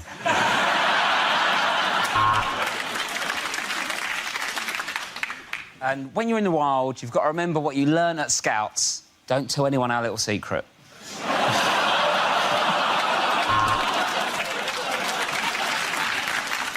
Well, night is falling, it's raining, and I'm in the shelter, but it still feels dangerous here. There are 6 teenagers staring at me, and the bus doesn't arrive for 20 minutes. If you suddenly see a bear extremely close to you, the best thing to do, stand stock still. Pull down your trousers and just let it have sex with you.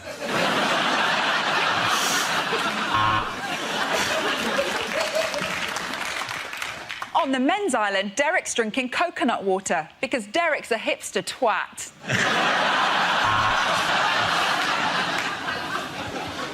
After 3 months totally alone on the island, it's amazing that John hasn't gone mad. Isn't that right, John? Yeah, it is, yeah.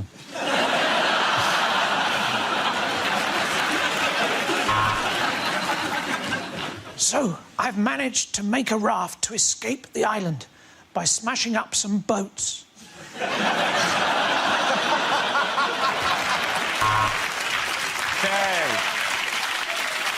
The next topic is unlikely things to hear over at Tannoy. Ladies and gentlemen, good afternoon and welcome to Waitrose, you smug, rich pricks. This is not a drill. I repeat, this is not a drill. Would somebody please go to the power tools aisle and get me a drill?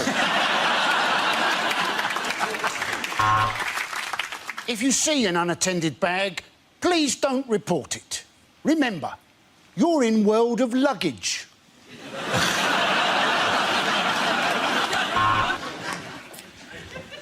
Good evening, ladies. Topshop will be closing in 5 minutes. Please make your way to the till unless you're over 30, in which case piss off to M&S, you ancient old hag.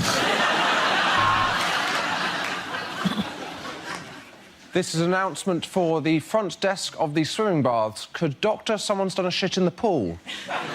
Please come to reception.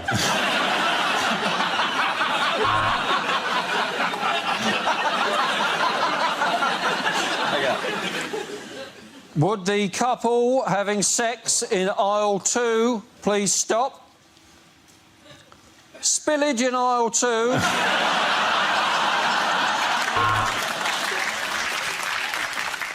The 1625 has unfortunately been cancelled and has been replaced by a replacement bus service.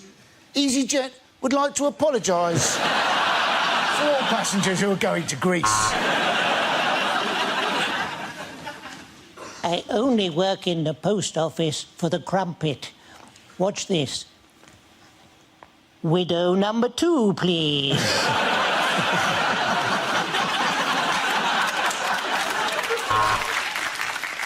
In tonight's performance of Chitty Chitty Bang Bang, the part of the child catcher will be played by a 1970s TV presenter.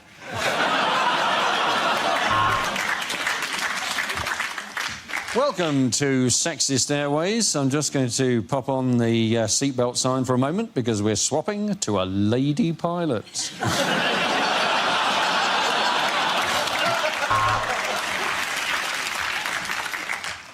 We are now coming into land in Russia, where the local time is 1956.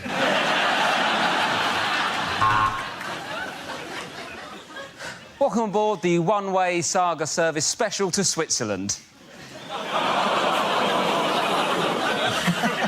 trying to have a laugh.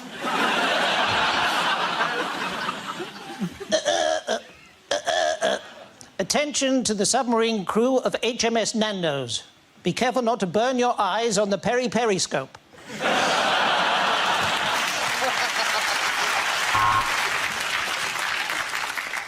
Lost children can be found at the Lost Children tent. If they're not claimed by the end of the day, they will be destroyed.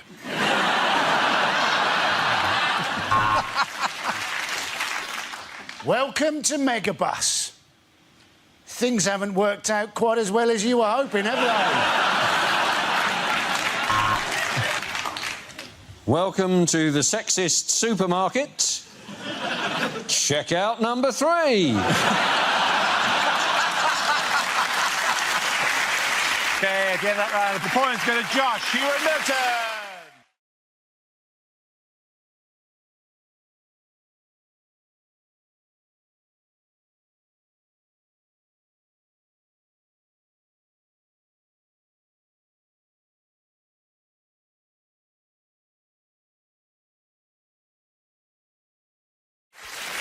OK, next topic is unlikely things for Andy Murray to think. I know it's championship point. I could really do with a poo.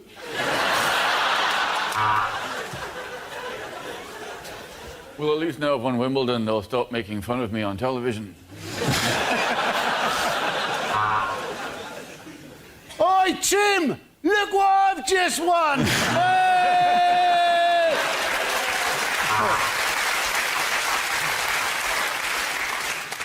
I wonder if my mum's watching today. Of course she is. She's always watching. Could break his serve. Or I could break his fucking legs.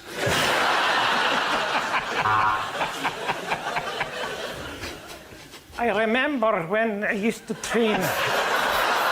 What is that? He's in the room. So, I remember when I used to train in Scotland, I was a lot more unhealthier. I used to serve with a potato instead of a bowl so I could have lots of chips afterwards.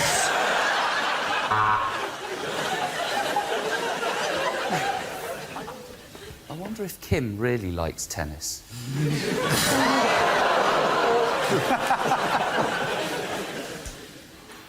Wish Kim would shut up. Oh, that Barney's so funny. He's so good.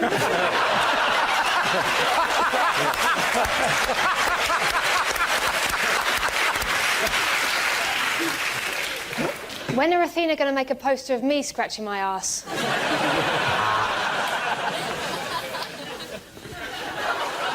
Why do I spend my life trying to hit a fuzzy green apple with a snowshoe?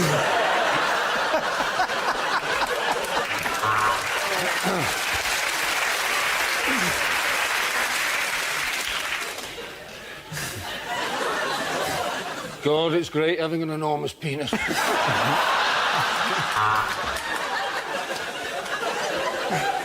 I think I just saw Ivan Lendl raise his eyebrow. That means he's just ejaculated.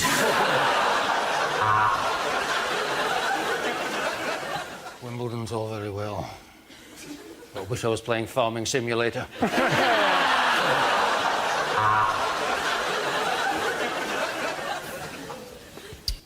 Venus has the arse, Serena's got the tits.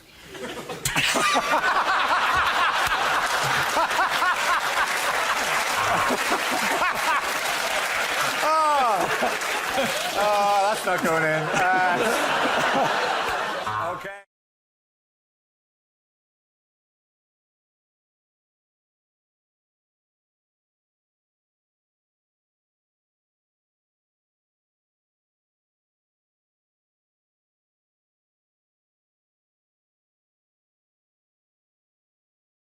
What world first will soon open in London? It's a vagina museum. It's a vagina museum. Darling, I don't even know how to say that word. I am a delicate southern belle. I don't say words like that. Oh, you've been on Grindr too long. Of a John.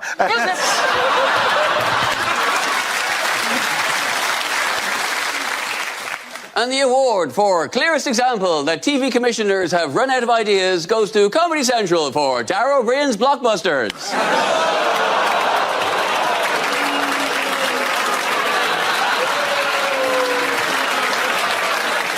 Those kids deserve to be on the telly as much as anyone. I'll tell you the best thing that's happened to me in the last week. A taxi driver mistook me for Jurgen Klopp. By the way, people often ask what I write during this bit. I was making a sign that says, Ed is a prick. Moving on, according to psychologists, what healthy fantasies do some people have about their boss? Just rubbing oil into that smooth Irish head.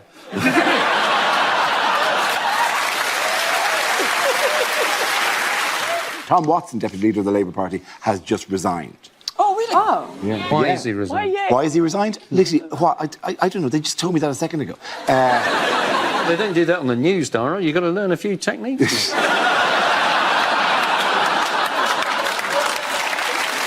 Now we come to scenes we'd like to see. So if everyone can make their way over to the performance area, I'll read out this week's topics, and then we'll see what our panellists can come up with. Help! I'm becoming trapped. Trapped in the gravitational pull of Dara!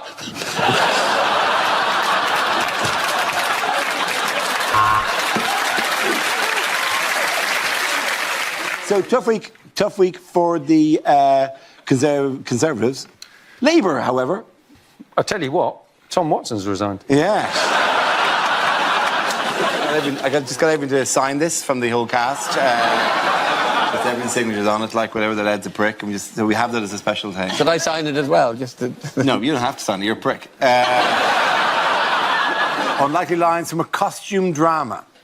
Yes, welcome to Magdalene.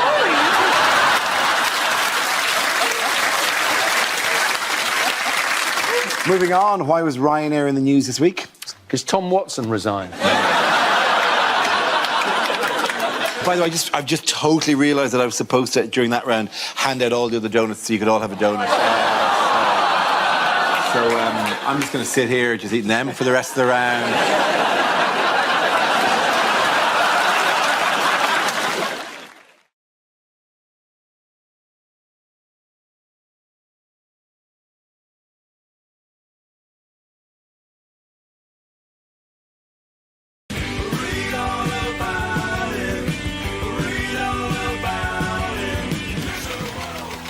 first subject is animals. Who wants to come in on that? Ava. I'm not a massive animal lover. I recently I found out that I had a mouse in my flat. Don't look at me like that, I'm not dirty. So I called this guy from Rent-A-Kill, right? And he comes along, and there's something weird about this. They don't tell you anything that comforts you. So this guy goes to me, what we're going to have to do is we're going to have to block all the holes in your flat, because I don't know if you know this, but a mouse can collapse its vertebrae and squeeze through the hole the size of a pencil. And I was like, geez, if you have to collapse your vertebrae in order to get in somewhere, perhaps you just shouldn't be there. It's a bit extreme. So I was like, I will not stay in a house that has got mice in it. So I moved to my friend's house. But before I went, this guy tells me to leave my TV on because the mice might hear it and think that people are actually there. And then, as I was staying at my friend's house, it was like past midnight. I was on the sofa, I couldn't get to sleep, and I started getting really angry. So I thought, here I am in someone else's house, and that creature is back in my flat, probably sitting on the sofa watching Rasta Mouse. Right? But I did eventually get rid of them, and which was great. And I swear, because it was the worst thing that could happen to me, because I hate mice so much, I only ever wear makeup that's tested on animals.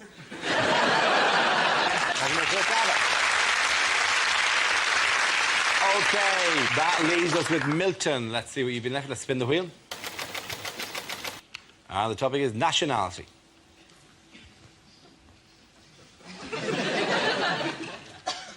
If you're addicted to meths, you're either an alcoholic or a South African with a real love of numbers.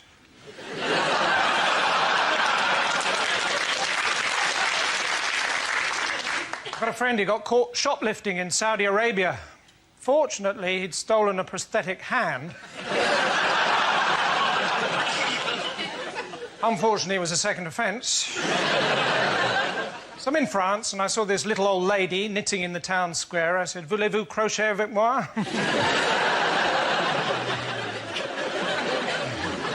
I used to teach English in Germany. First day, I taught them everything beginning with A. Second day, everything beginning with B. D-Day was a bit tricky.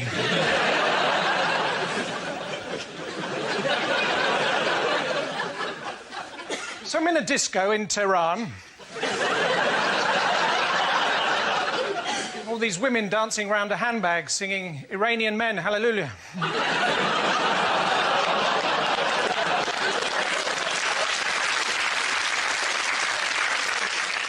Recently, I phoned up the spiritual leader of Tibet. He sent me a large goat with a long neck. Turns out I'd phoned Dalai Lama.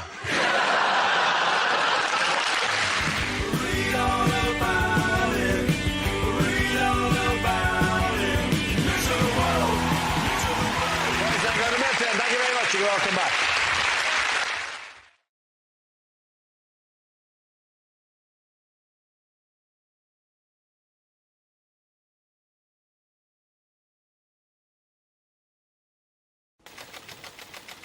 The first subject is travel. Who wants to come out? Andy Parsons. Apparently, various airlines now from America have now got air marshals on transatlantic flights. Yeah, to stop somebody getting on a plane with a gun, they're now going to put somebody on a plane with a gun. You also get these machines now at airports which apparently will cling film your entire suitcases for you as a security measure. Now, that doesn't seem to me to be a fantastic way to stop theft, right? Let's face it, when you cling film your sandwiches, you don't then go, oh, my goodness, how am I going to break into them? And I've never heard anybody go, have you locked the front door? And somebody else go, no, but don't worry, I've cling filmed it. And you're Danny Parsons.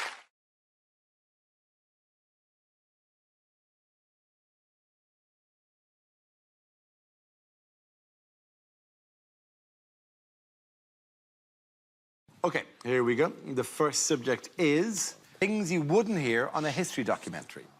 Now, while this may look like an ordinary car park in Leicester, this is actually the final resting place of my hymen.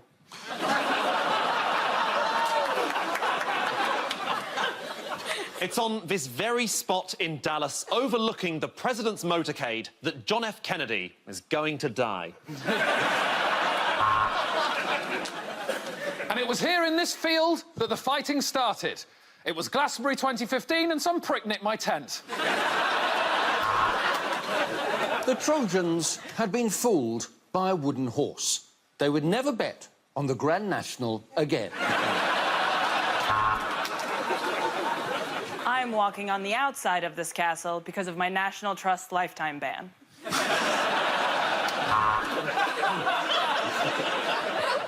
It's 1856, but it'll be 1903 before the Southern train arrives.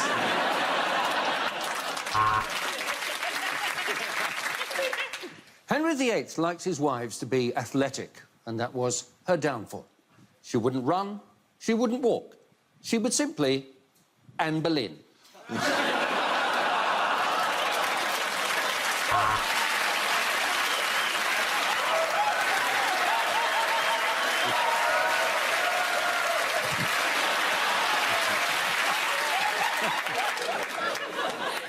And so the king appointed a viceroy as a replacement for his regular Roy.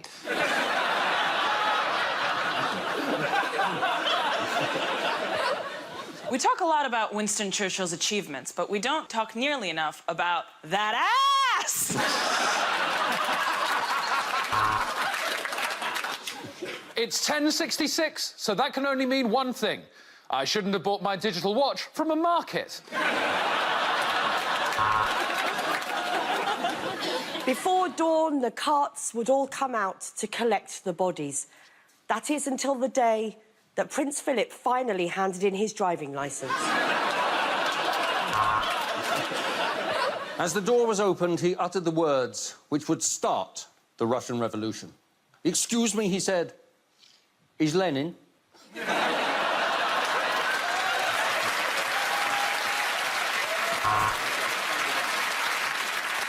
This was a time before Sigourney Weaver, when everyone else had to weave their own Sigourneys.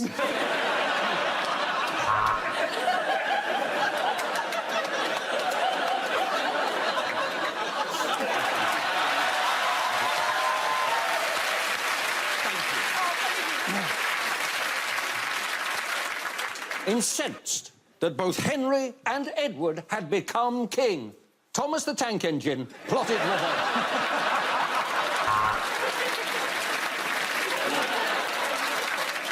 Of course, we talk a lot about Richard the Lionheart, but we seldom talk about his brother, William the Leopard Scrotum.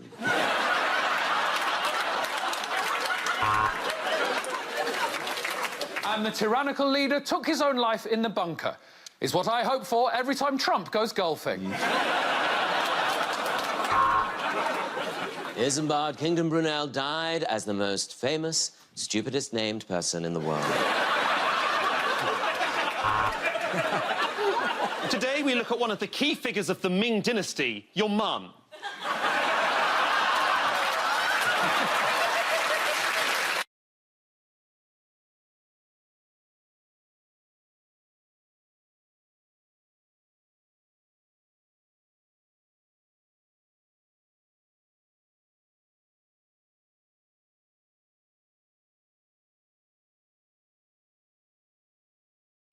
How was Brown's week?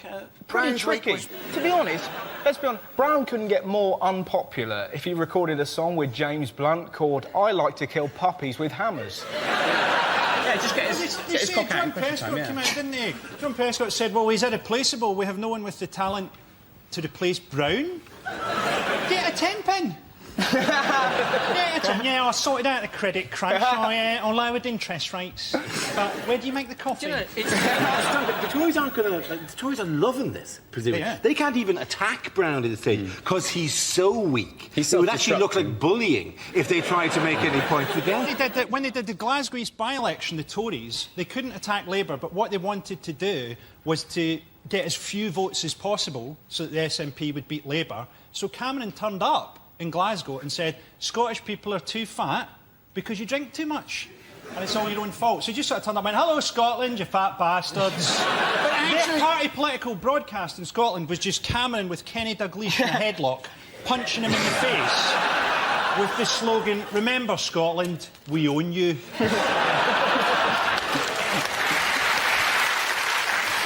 So amidst all these general calls for his head, what is Brown doing now? He's on holiday. Yes, he is. He's gone to Suffolk. Now, admittedly, by the way, we're not saying he immediately went on holiday in the car. They're all on holiday now. It's a scheduled vacation. They attacked what he was wearing. Did you see that? They attacked. They're going, oh, you know, why is he not wearing shorts and a t-shirt? Yeah. What do they want him in, like a Borat-style mankini? I'm sorry, but I think that's the best photo I've ever seen of Gordon Brown. Absolutely. I think he looks really cool. I think he looks like George Clooney. What are we criticising them for? It's not like they can go and have a normal holiday. You're not going to vote for someone who goes to Corfu and spit roasts an overweight club rep.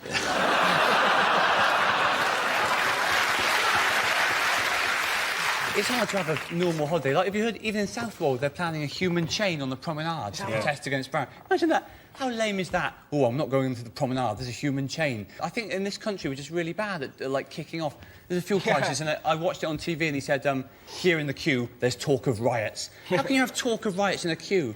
Right, we're going to riot. We're going to do it in alphabetical order. Oh, I nearly rioted out of turn, then. I think that's a brilliant idea, because I think holidays are supposed to be relaxing. They're just the most stressful thing in the world. Just leaving your home is so filled with stress because you suddenly feel that you have to unplug everything. You suddenly feel your television will blow up in your absence, despite the fact that no one's ever heard of a television blowing up when someone's holiday. You sleep safe and sound at bed in night, not thinking my TV could blow up. And then before you go, have you unplugged the TV? And you unplug everything in your home, except the fridge. We trust the fridge. What is it about the fridge?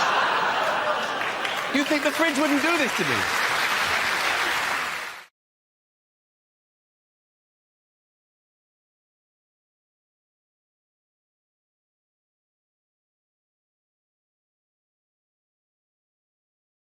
OK, here we go. The first topic is unlikely small ads. Did you see a hit and run in the Cromwell Road on Tuesday night?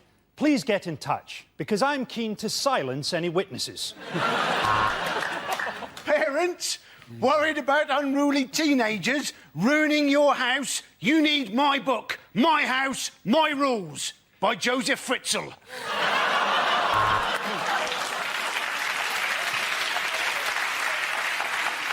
Please get in touch.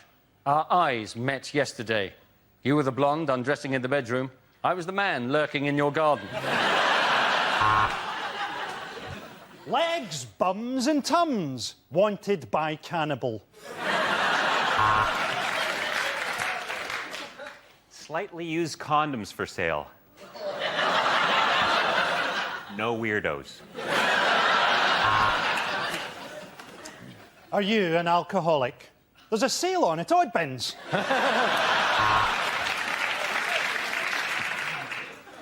House prices falling, debts rising, feel like you can't quite cope. Pull yourself together! Gardening done. Think I'll put my feet up now? Are you looking for a plumber who'll do a good job at a reasonable price? You've got no chance. Anger management CDs for sale. Don't ring before noon. Are you struggling to get out of the bath?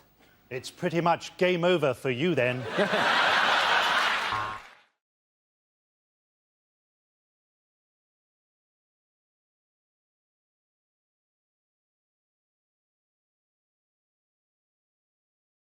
Bad things to say in a job interview. When I said I was a Yale student, I studied key cutting at Mr. Minutes.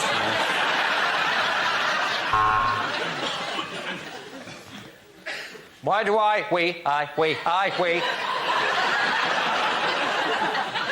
want this job? Don't tell him I have to.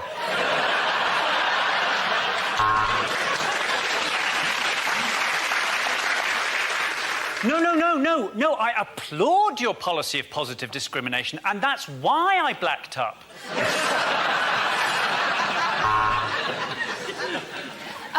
Can I just check? This office is more than 50 metres from a school. What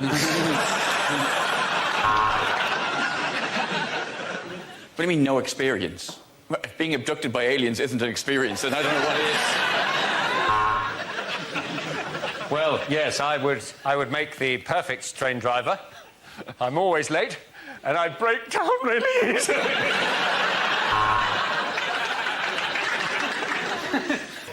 I think I'd make a very good diplomat. I'd like to live in Paris with all the other parasites.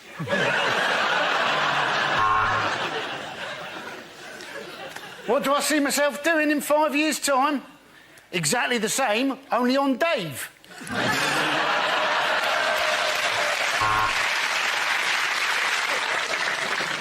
Thank you for seeing me. I hope you don't mind if I stay sat down for a moment. I've got a little erection bubbling away.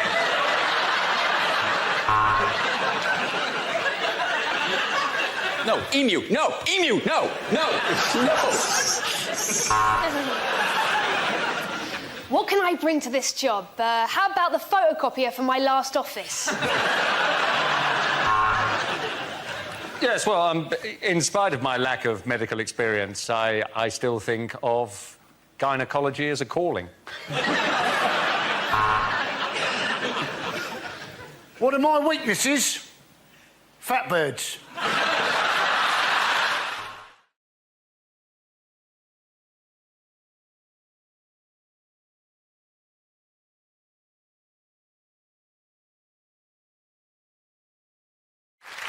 Our first round is called Headliners. Here's a picture of David Beckham and his lovely wife Victoria. But what does the DBPB stand for? Is it Desperate Bulimic's Pointless Boyfriend?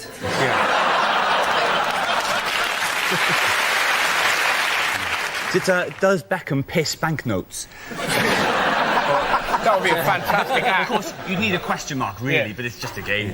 Is it dabbles behind Posh's back? Or is he just didn't bother packing Brooklyn?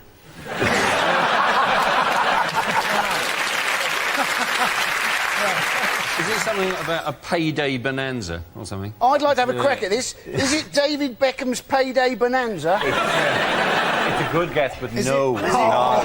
It's David Beckham's pay bonanza. Hugh was the closest, rather than Hugh. Right. Yes, it celebrates the former England captain's impending move to American club LA Galaxy. Beckham hopes to raise the profile of football in America, as well as earning close to £130 million over 5 years, or £70,000 a day. Are we all really happy for him? Yeah. We've all done stuff for money. My brother ate some dog food for 20 quid. It's hardly a payday bonanza, though.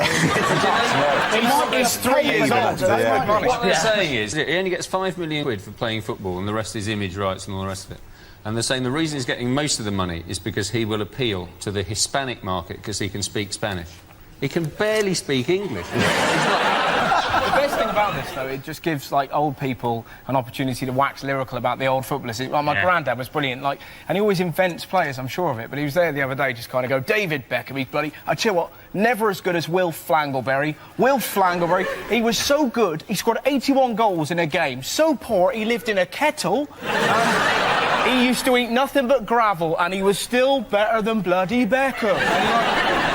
You're just trying to win the argument. Is there an element that this entire story just proves once and for all that this country hates success? Exactly. Cannot handle somebody having a perfectly nice retirement gift of 130. We hate successful morons. We really like successful people who develop cures for diseases and stuff like that. That's great. So if the story was Stephen Hawking signs for LA Galaxy for 130...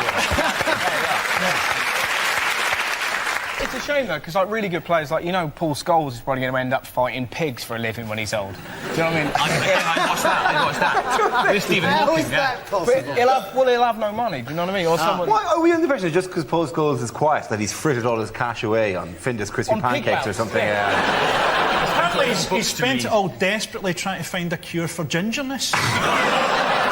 There's not enough money in the world. It's called Scholes' Folly. This entire research project here, which is just there to cure Scholes' gingerness. It's vulgar. It's not just a lot of money. It's nearly 130 million. Plus, the season doesn't start till April, so until then he can claim unemployment benefit. I'm not jealous of all of Beckham's money. He has still got to listen to her singing in the bath. And I'm thinking, I bet Tom Cruise and Katie Holmes are regretting say, come and stay. They weren't expecting 5 years, were they? Why is Tom Cruise befriending him? That's what we've got to ask ourselves. He wants to get him into the movies. Why would someone who's a Scientologist, who's in a religious cult, want to befriend a rich, gullible idiot?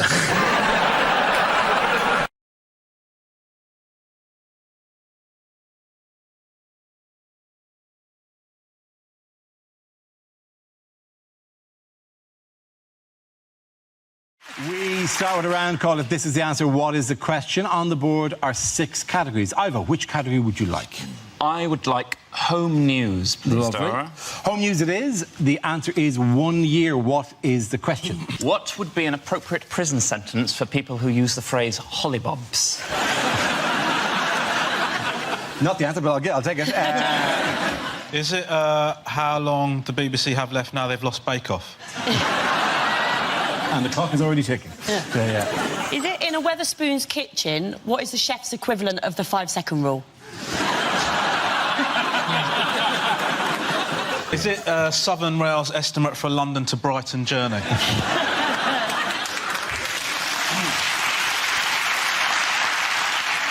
Do people kiss goodbye to their children at a Southern Rail station and go, you look after your mum? How long does it take to earn £100 if you work at Sports Direct? How long does it take a YouTube clip to buffer at my parents' house? Is it...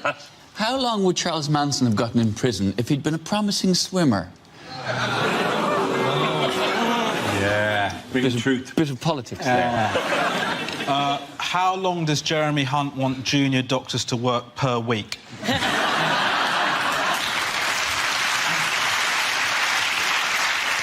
OK, so under Theresa May's education reforms, how much of a carefree childhood will children now be allowed? Is it, how long would it take to rewatch all of Dara's TV appearances from the last month? Thank you very much. If I make a joke about ISIS in the queue, how long will it take me to get through airport security? OK, is that the correct answer? I think. How long has Jeremy Corbyn been leader of the Labour Party? It is indeed. Thank you very much, Judez. Well done.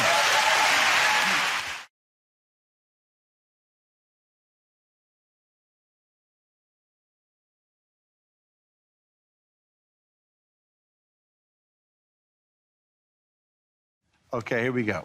The first subject is things you didn't hear during the election. The truth! And representing the Conservatives, Theresa May. I promise to deliver a hard Brexit, unless you're not in, and then I'll leave it with your neighbour, which is Europe. I haven't thought that through. The Scottish people have spoken. Did anyone understand what they were saying?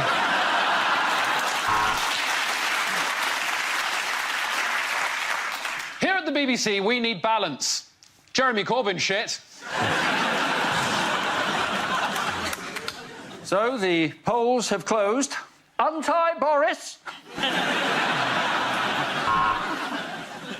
Please welcome this month's Gay Times cover star, Tim Farron.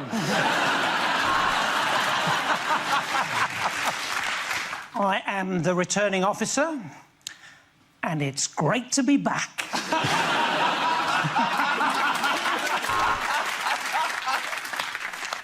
I do not make U-turns. But more importantly, I do make U-turns. Hello, and welcome to the Take Me Out All Night election special. Let the ballot see the box.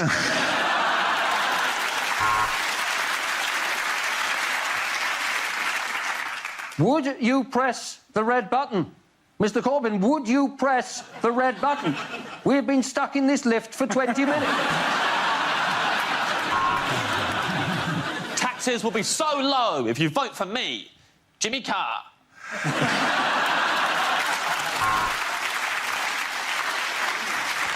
This is my pledge.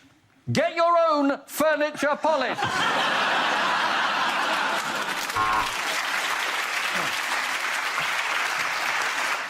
I've got a great plan to save the NHS. First, we leave the EU. Then, we use the extra 350... Huh? Can I interest anyone in a free bus?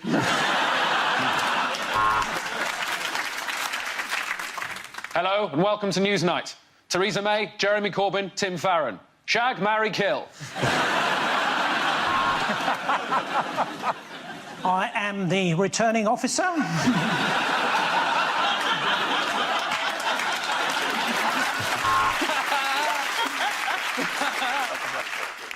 Yes, OK.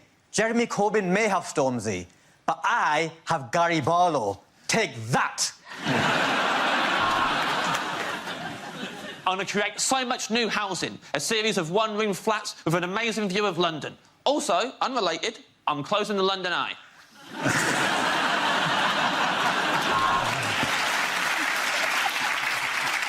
One person in this election has consistently brought up green things. Me, Caroline Mucus. So it looks like the Tory majority is going to be exactly the same as it was. What a fucking waste of time that was.